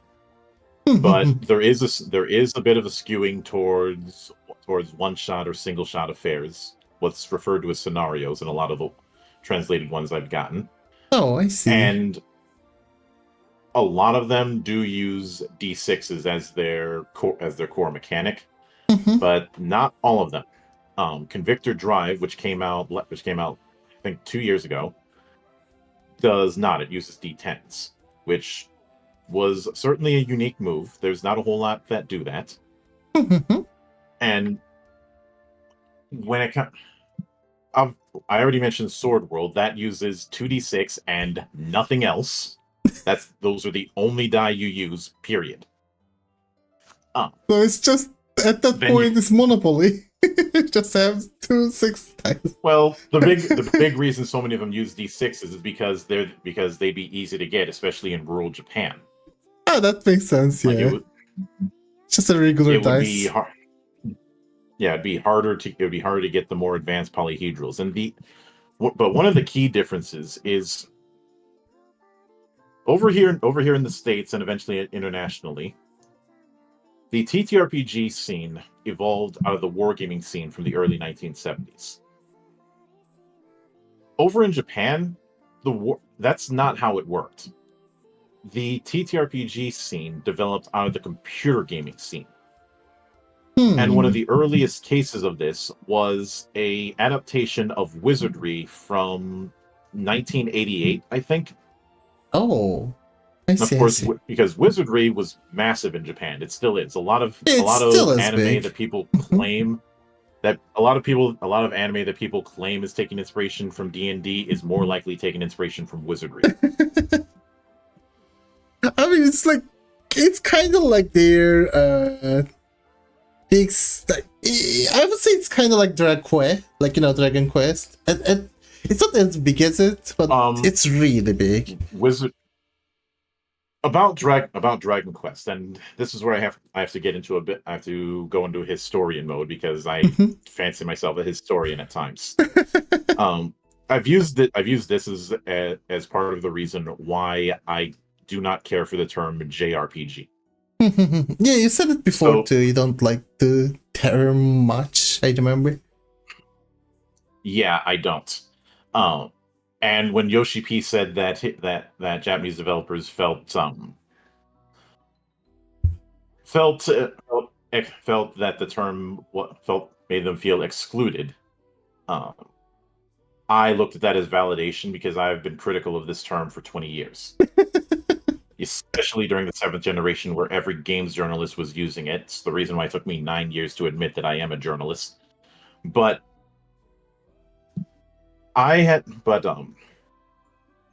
the when it comes the first quote unquote JRPG, which I refer to as console RPG, and you'll see why in a moment, Mhm. was a combination of two things. One, Shueisha had a computer games magazine, Oh, I and didn't they know wanted that. their own game to promote within it. And in addition, Enix approached Yuji Horii, saying, "We want you to make a wizardry-like experience, but simplified for the Famicom." Because at that point, wizardry was really popular on the PC Engine to the point where there were Japanese knockoffs like the Black Onyx. It was basically a wizardry clone just made by a Japanese studio. Oh, I didn't know that. I And didn't even heard about it, honestly. though, and obviously on the Shueisha end, that's how Yuji Horii and Toriyama ended up working together. Mm-hmm. And the result of that was Dragon Dragon Quest. Quest. It was designed. That's the reason why Dragon Quest has that first-person setup with its battle scenes, for instance. Oh, the old That was Dragon something that was Quest. taken Yeah. from. Yeah, that was something that was taken from Wizardry.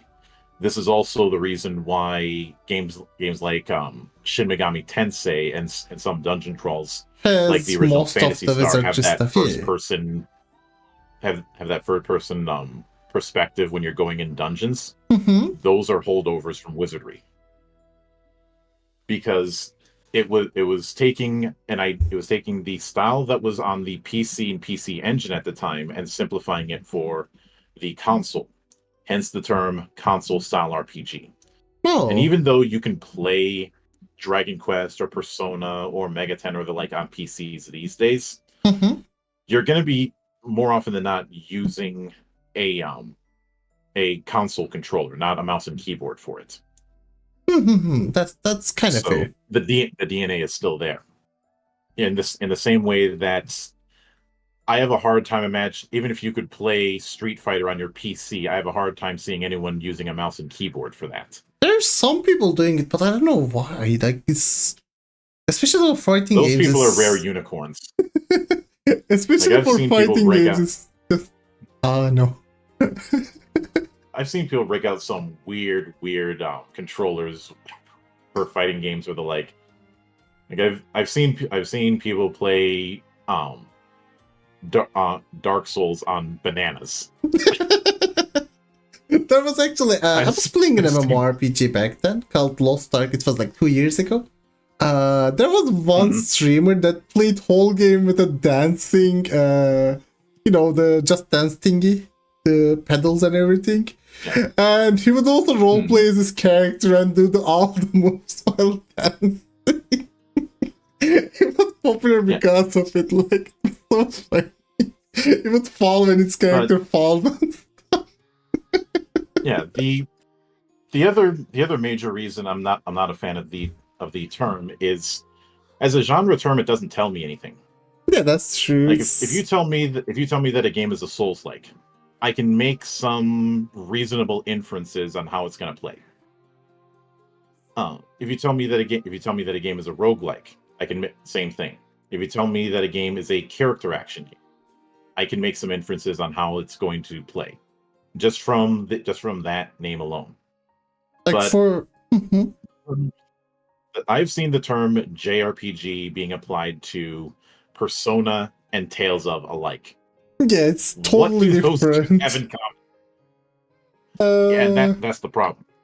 I would say they have common stuff, like too much dialogue, mostly silent dialogues here and there. There is that's not something that's unique to a specific genre, because one could argue visual novels have too much dialogue. Yeah, that's true, but like a combination of them, I would say. Like when you think of a JRPG, you can at least think like a combination of some stuff. But there's also a lot of difference too, so at this point it's weird because like. And if I'm going to be making definitions, those definitions need to be as consistent as I can make them. No, it won't for JRPG. Otherwise, they don't have. And of course, the second. So now as far as how I apply this to the term console RPG is, there was a particular formula that was established with the original Dragon Quest. And this was something I brought up in the Legend Edition project. Town, field, dungeon, repeat. Oh yeah, old job. You go to town to get supplies. You go into the field to get some practice swings and maybe level up a bit. You put that to the test in the dungeon, culminating with the boss of that dungeon. Then you get more of the story, and you go to the next town and repeat the process. It's kind of like even in old MMORPGs when you think about it, like, you know, you go from the first beginner city, you level up, you go through the important part of story kind of feeling, kill a boss in a dungeon, then back to the city and story continues. It's always like that, and like so many actually like now, so many admittedly, with games. MMOs, there are two major schools of thought: sandbox style and theme park style. Oh yeah, that's true. That's true. They're totally different, both of them. You know, World of Warcraft is a theme park style MMO versus Like Desert, EverQuest or EVE EverQuest. Online would be sandbox styles. Like old And- MMOs mostly were sandbox actually, like whole Silk Road Online time, the EverQuest time, the Metin 2 night, like old, like you just go out, you grind, you don't have anything much, then like you go around, you do whatever you want once. Like they didn't have any dungeon, they didn't have any theme park, like, you know, queues, raids, any of them. But nowadays we have more theme park games, I think. Yeah, and I think part of the reason is from a pipeline perspective, it's easier to develop. Yeah, that makes sense. Not cheaper, but easier, because you as a designer have a bit more control on things. Though sometimes things can get out of control. I mean, you probably heard of the corrupted blood incident or the blood plague back in the early days of WoW. Yeah. The whole city. I was front and center for that whole thing. That was the shit show to end all shit shows. Orgrimmar. The Orgrimmar nuking his shoes. And it was all because of one little oversight with hunter pets,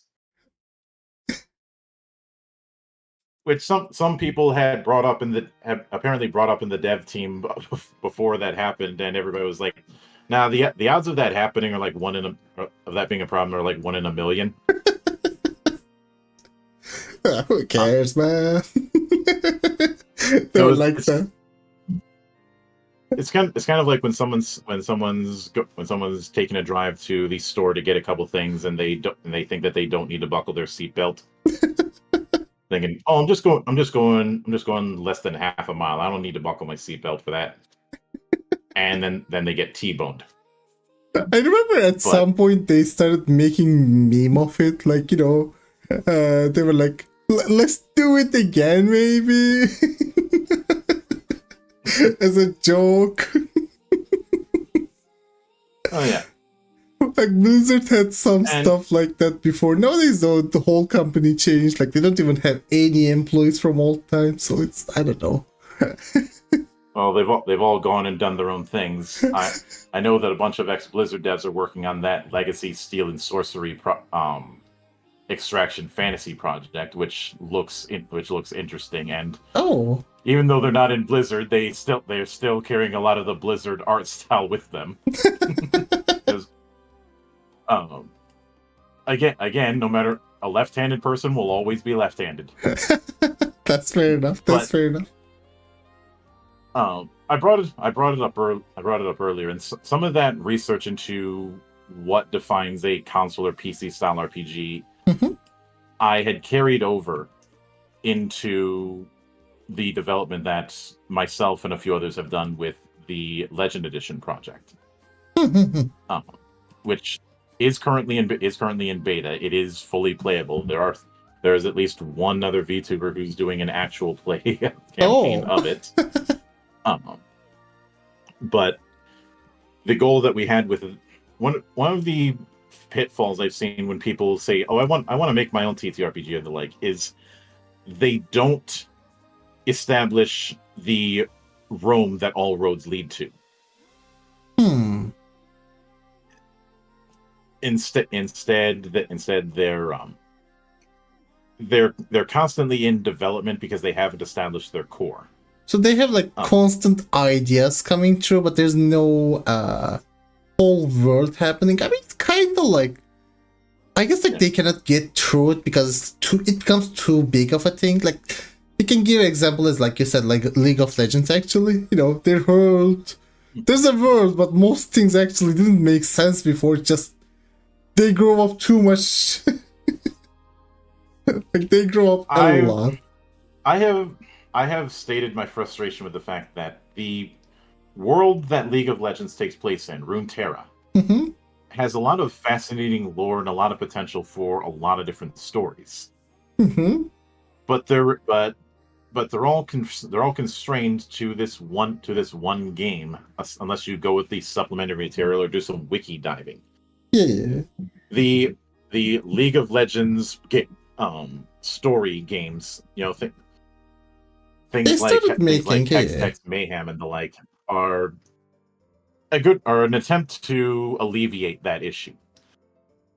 But that's a whole other story. And with this project, we had established a set of pillars.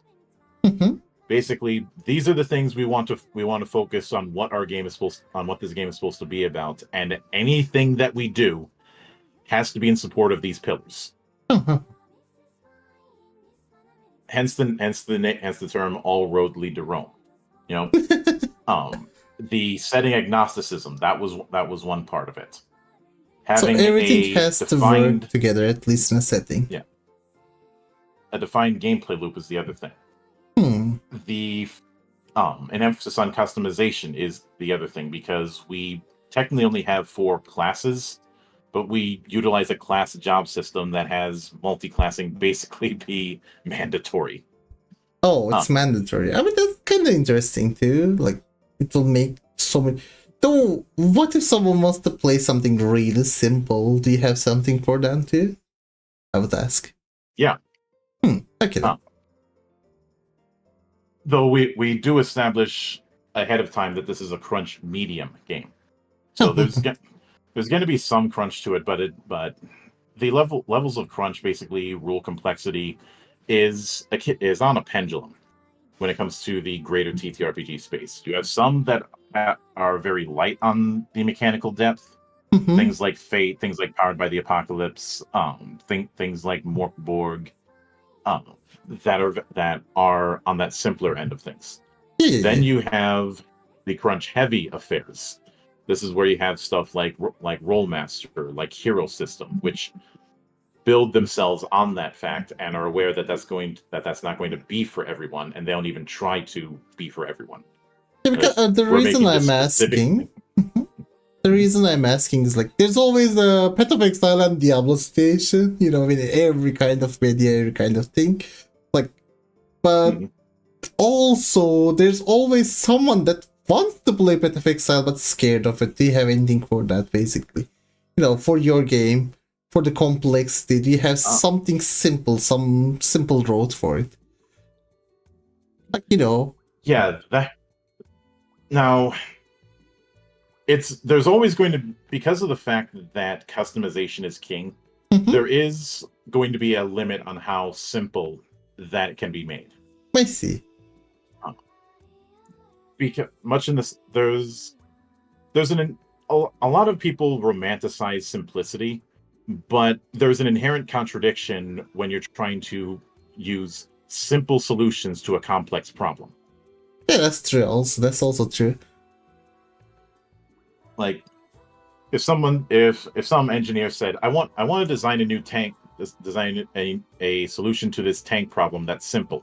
It's like, all right, can you solve the issue of ammo storage? Can you solve the issue of when things break down, because they will break down? Can you solve the issue of fuel logistics? Can you solve the issue of how quickly the thing can be loaded and fired? Can you solve the issue of detection, because it can't look everywhere at once? once you start to look at actually addressing the problem, things inevitably get complicated. Complicated, You're trying to do all of that simply. It's like if you can do it, okay, fine. Here's $1 billion from the black budget. Do the simple version. We'll see if we approve of it. I've admittedly that's a vast simplification of the issue, but I bring that up to bring up the inherent contradiction of trying to come up with a simple solution to a problem that necessitates complexity. And because of the things that we have to address when you're dealing with the multitude of angles that Final Fantasy has taken, when we specifically wanted it to be about the mythos of FF rather than any individual entry, complexity is inevitable. Like we're not the first to do a Final Fantasy TTRPG, but a lot of the ones that we found skewed towards the SNES era or the NES era. Basically 1 through 6. Yeah. That makes sense. But you have whole generations who did not get their start or do not have that attachment to those early entries.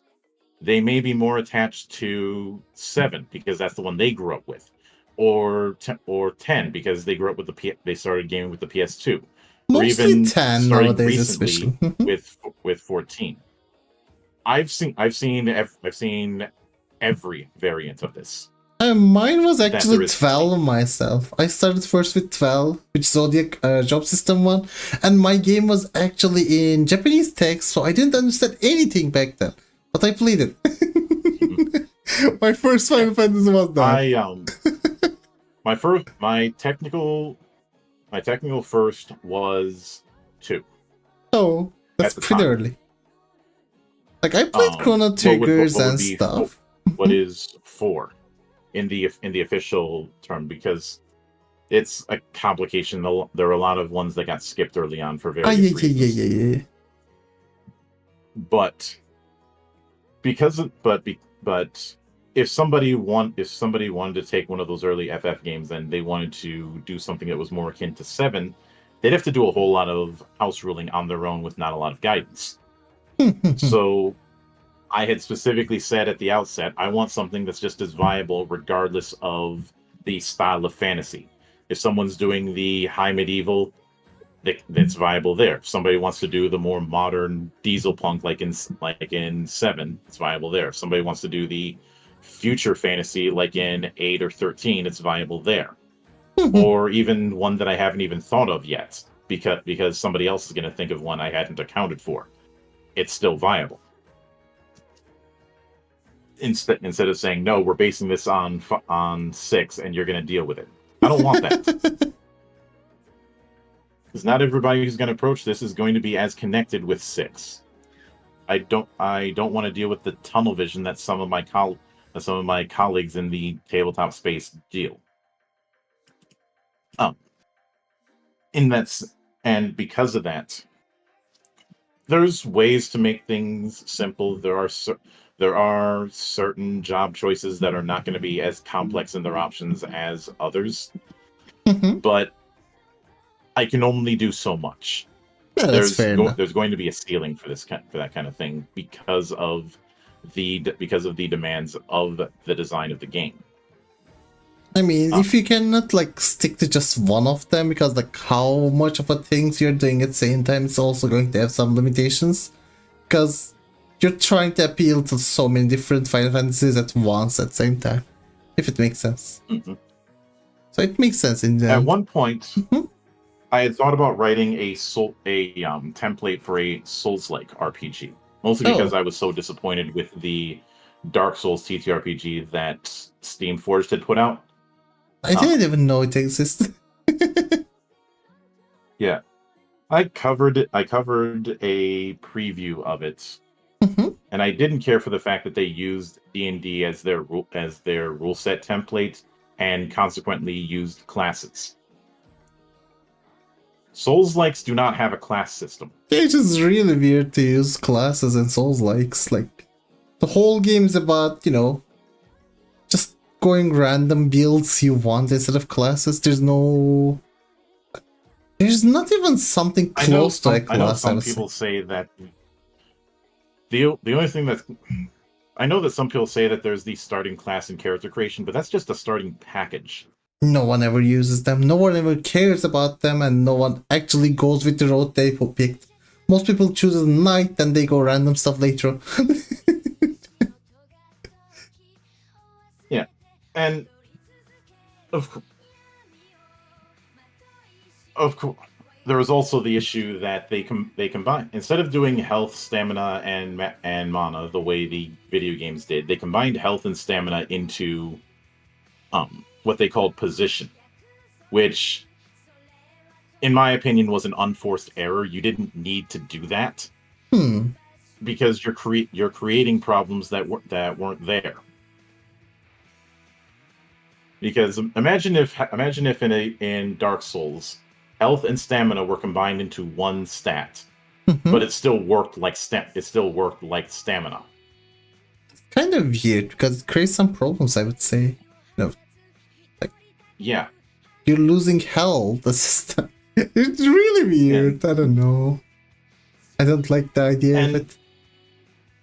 I mean, you kind of have that with Kingdom Come Deliverance, but in that kind of situation, it is built on a very slow, high risk, brutal kind of combat. So in that kind of situation, it makes sense. You know, one where you're spending more time planning what angle you're going to try and hit from, and making the risk of doing that attack and something like a Souls-like isn't going to be on that same mindset. Yeah, that makes sense. One little thing can have massive consequences in design. But one of the other pillars was that loop that I mentioned. We have a similar 4-act structure with how we designed the system and how adventures are meant to be used as kind of a framework. And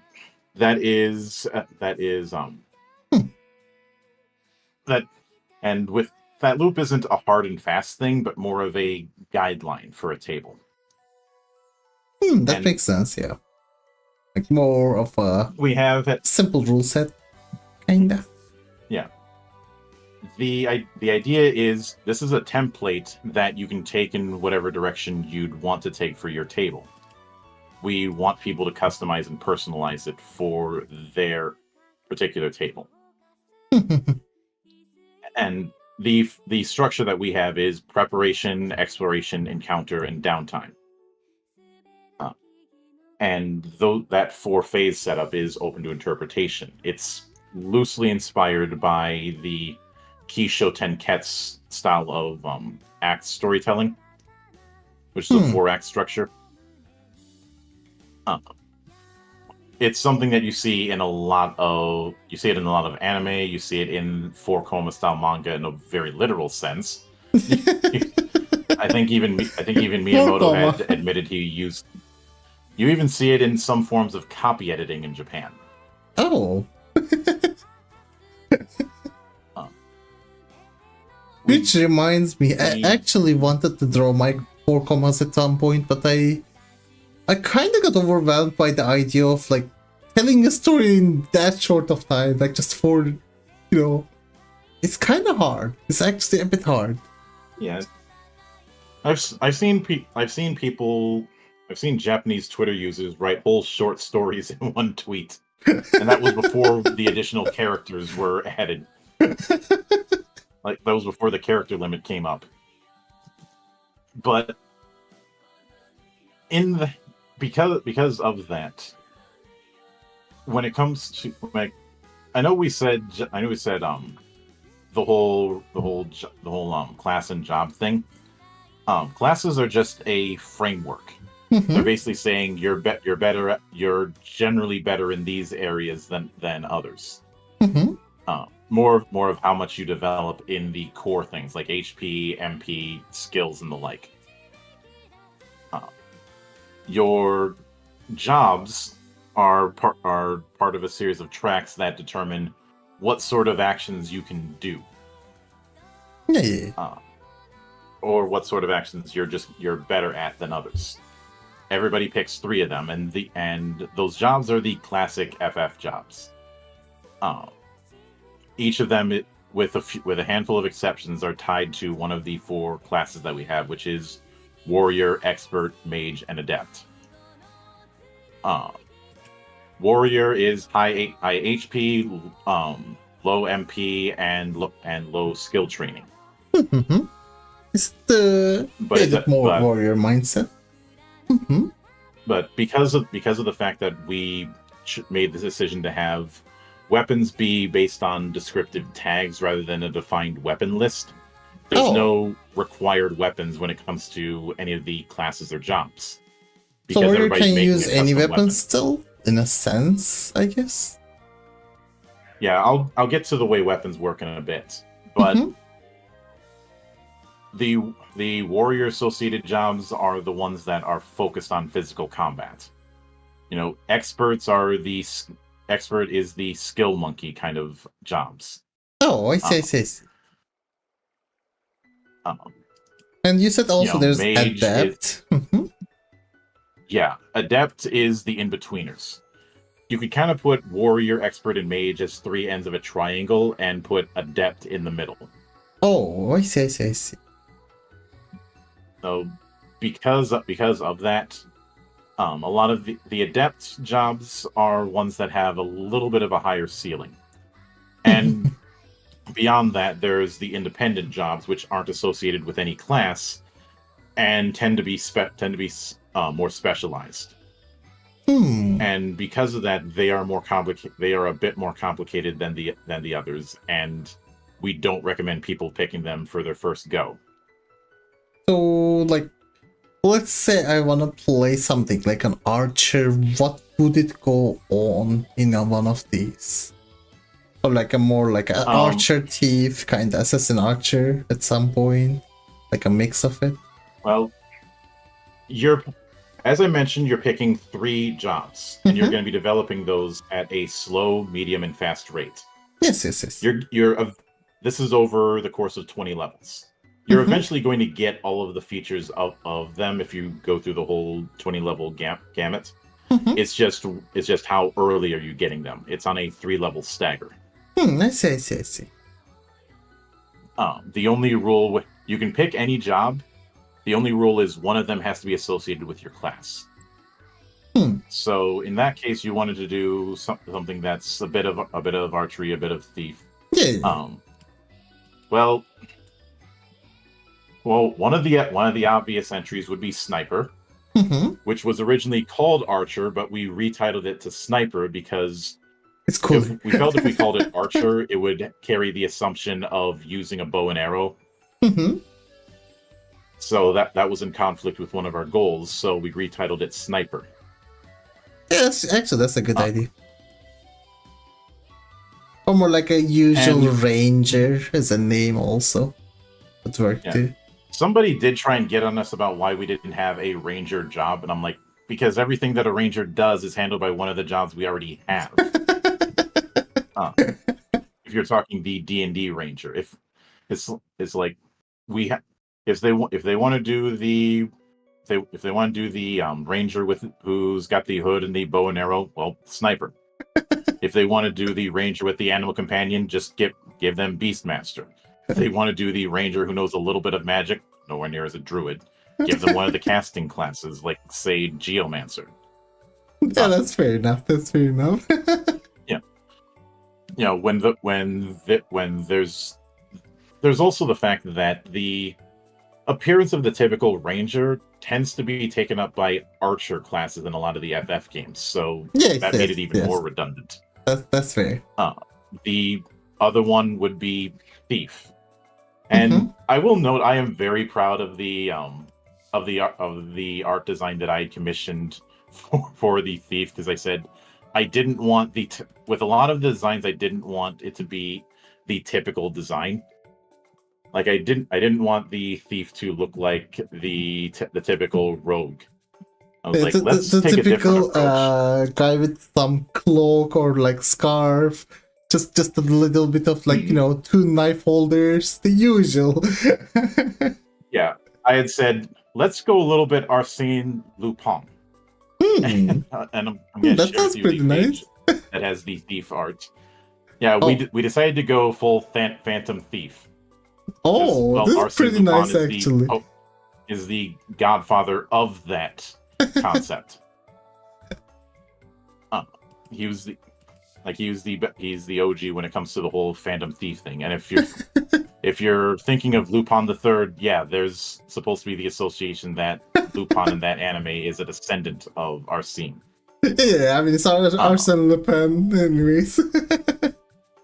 Yeah, and the thief job in our system, because it does have steal and it has sneak attack, but we had to figure out, okay, how can we have steal when we can't really do items because we have a create a monster system within the book. Oh. So the approach we took instead is that they steal attributes. Like they imply a buff debuff when they use steal. So for example, they could debuff somebody's defense and add the modifier to their own. And sneak attack just means they're able to do more effective attacks against people who are lower on the turn order than them.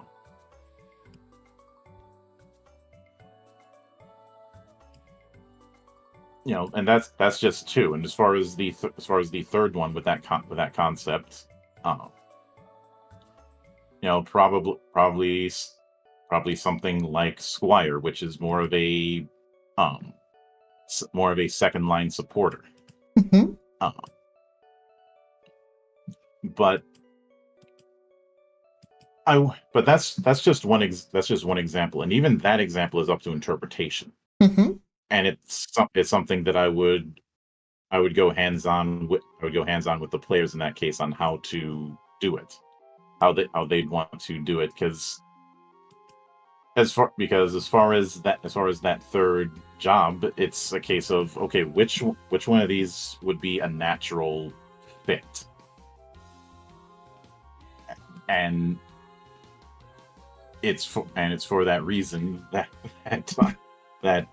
is the flexibility of it. Because keep in mind, even with all of that, the weapon, which is just as customizable, doesn't. Not all bow and arrows within the system would have to be the same. Yeah, that's fair. Because all that a weapon is composed of 3 pillars. Its meta type, which is basically, is this doing physical or magical damage? Mm-hmm. Its template is it a light, or is it a melee or ranged weapon, and is it a light, medium, or heavy? It's like which blunt or like swords. That kind of specifications, I'm guessing. No. Oh. We don't make any distinction between blunt damage and sharp damage. Oh. It's more of, is this a weapon that you could use one-handed, use one or it's two, lightweight weapons and heavy weapons. Or be it two-handed. Yeah. So a difference between a dagger, a long sword, and a great sword. That makes sense. Yeah. The difference between them is having a lower base. Light weapons have a lower base damage, but have a higher potential for damage spiking, and the opposite is the case for heavy weapons. And after that, you choose 3 tags that are akin to the special rules for that weapon. If you have, say, Bane and choose a certain type of monster, it's going to do more damage against that type of monster. You choose Elemental, it's going to do damage of a particular element, and so on. And because of that, there isn't really when it comes to someone saying, "Oh, I want to use a bow and arrow." All right, these are the tags I might suggest, like, say, piercing, which reduces base damage but gives a higher threshold for damage spiking. Oh yeah, that which makes would sense. certainly fit somebody doing a and if somebody wanted, and even if you were doing all of that, it doesn't. Even if you're not a mage, it doesn't mean that your weapon has to do physical damage. to have a bow that is firing light arrows, you can do that and still be a martial focused character. Yeah, that makes sense. That's actually pretty nice. I know, though. You have like different kinds yeah, of possibilities in it, really. Yeah, I know when I talked about complexity being not complexity, but customization being a big thing, that can sound like it's ridiculously complex or something. But in reality, the way that complexity manifests Mm-hmm. is giving you an opportunity to basically interpret the potential options without compromise. To be honest, one of the big inspirations for how I was approaching customization was things like the perk system or the pick 10s in early Call of Duty games, where you were picking certain things because there was a specific gameplay style you wanted to emphasize. Like if somebody was bringing a light machine gun in like Modern Warfare 2, they'd probably be picking Scavenger because that lets them get more out of ammo pickups, so they can fire more bullets from that light machine gun, which is going to eat up ammo. Like also like Battlefield games where they had like 4 different classes and stuff, but it's less limited than them compared to like Battlefield where had more like limits on them.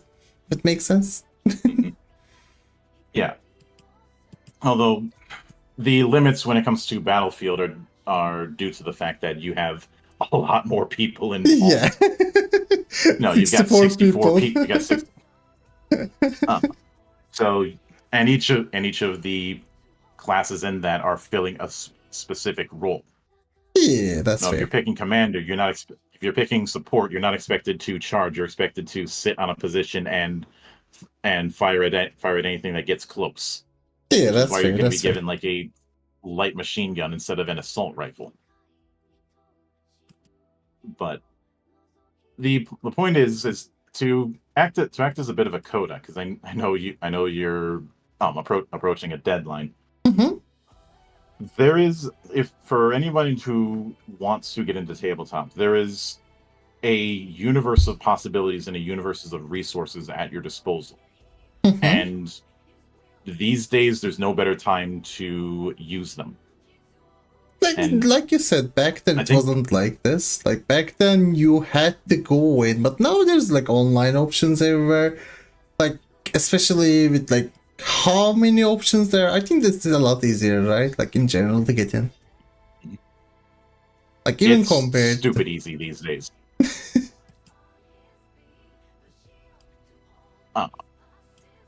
So if somebody is looking at that and they don't want to, after all of that ease of information, that is a personal decision.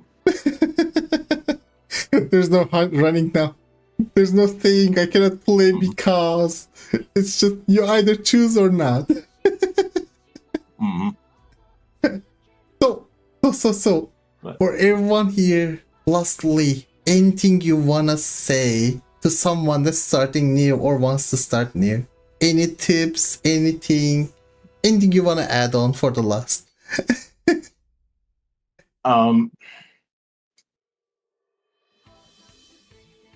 At the end of the day, have some fucking fun.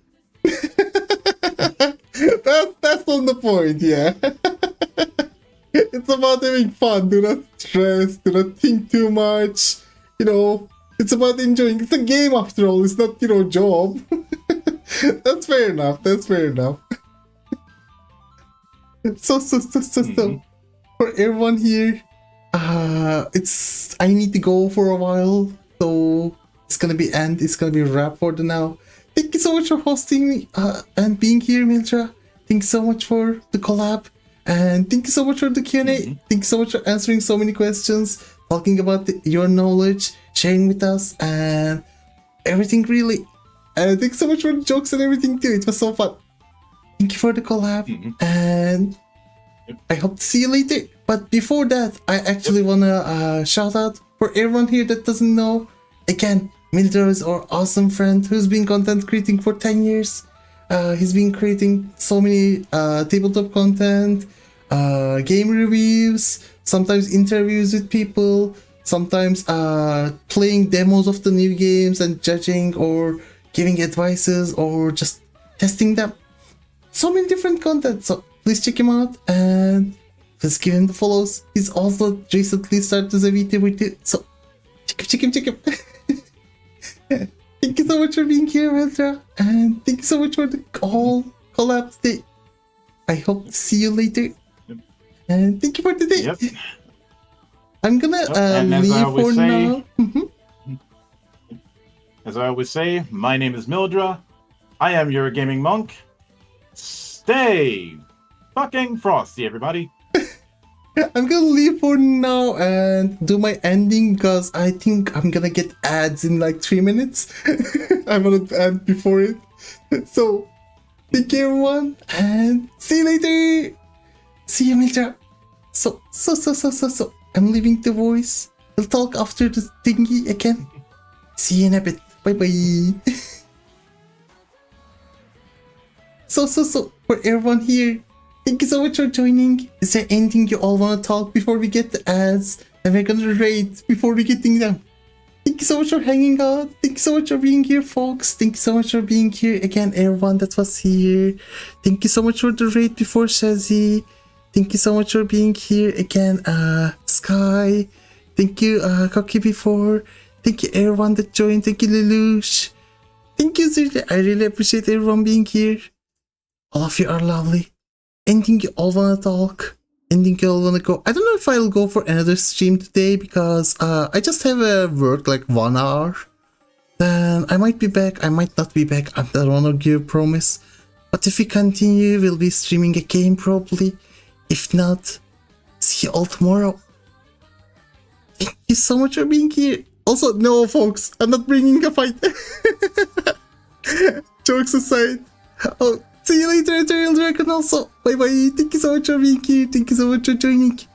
Thank you everyone that was here today. Thank you, Mildra, for the collab. And thank you so much for the supports. See you all later. I hope you all enjoyed today's whole yapping stream, yappas. And let's see who can relate.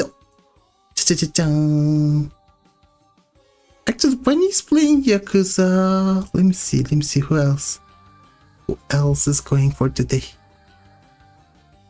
Oh, everyone is streaming today. Oh, I think Raiden is streaming, and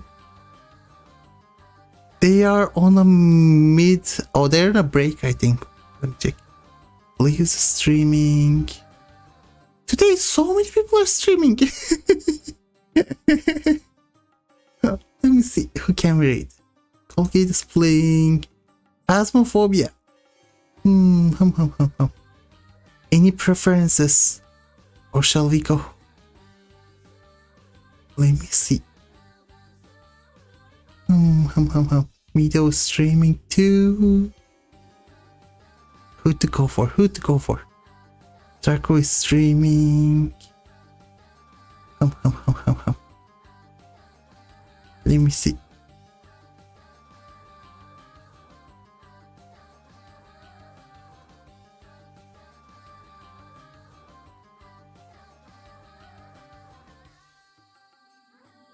Let me check the stream times actually for everyone.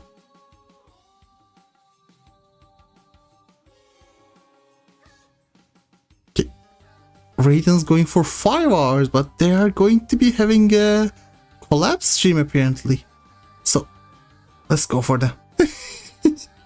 Let's rate them.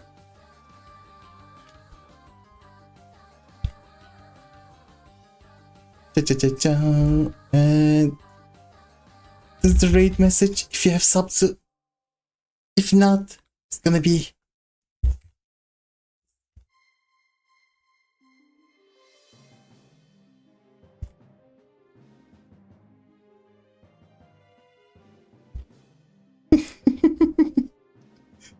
gonna be this.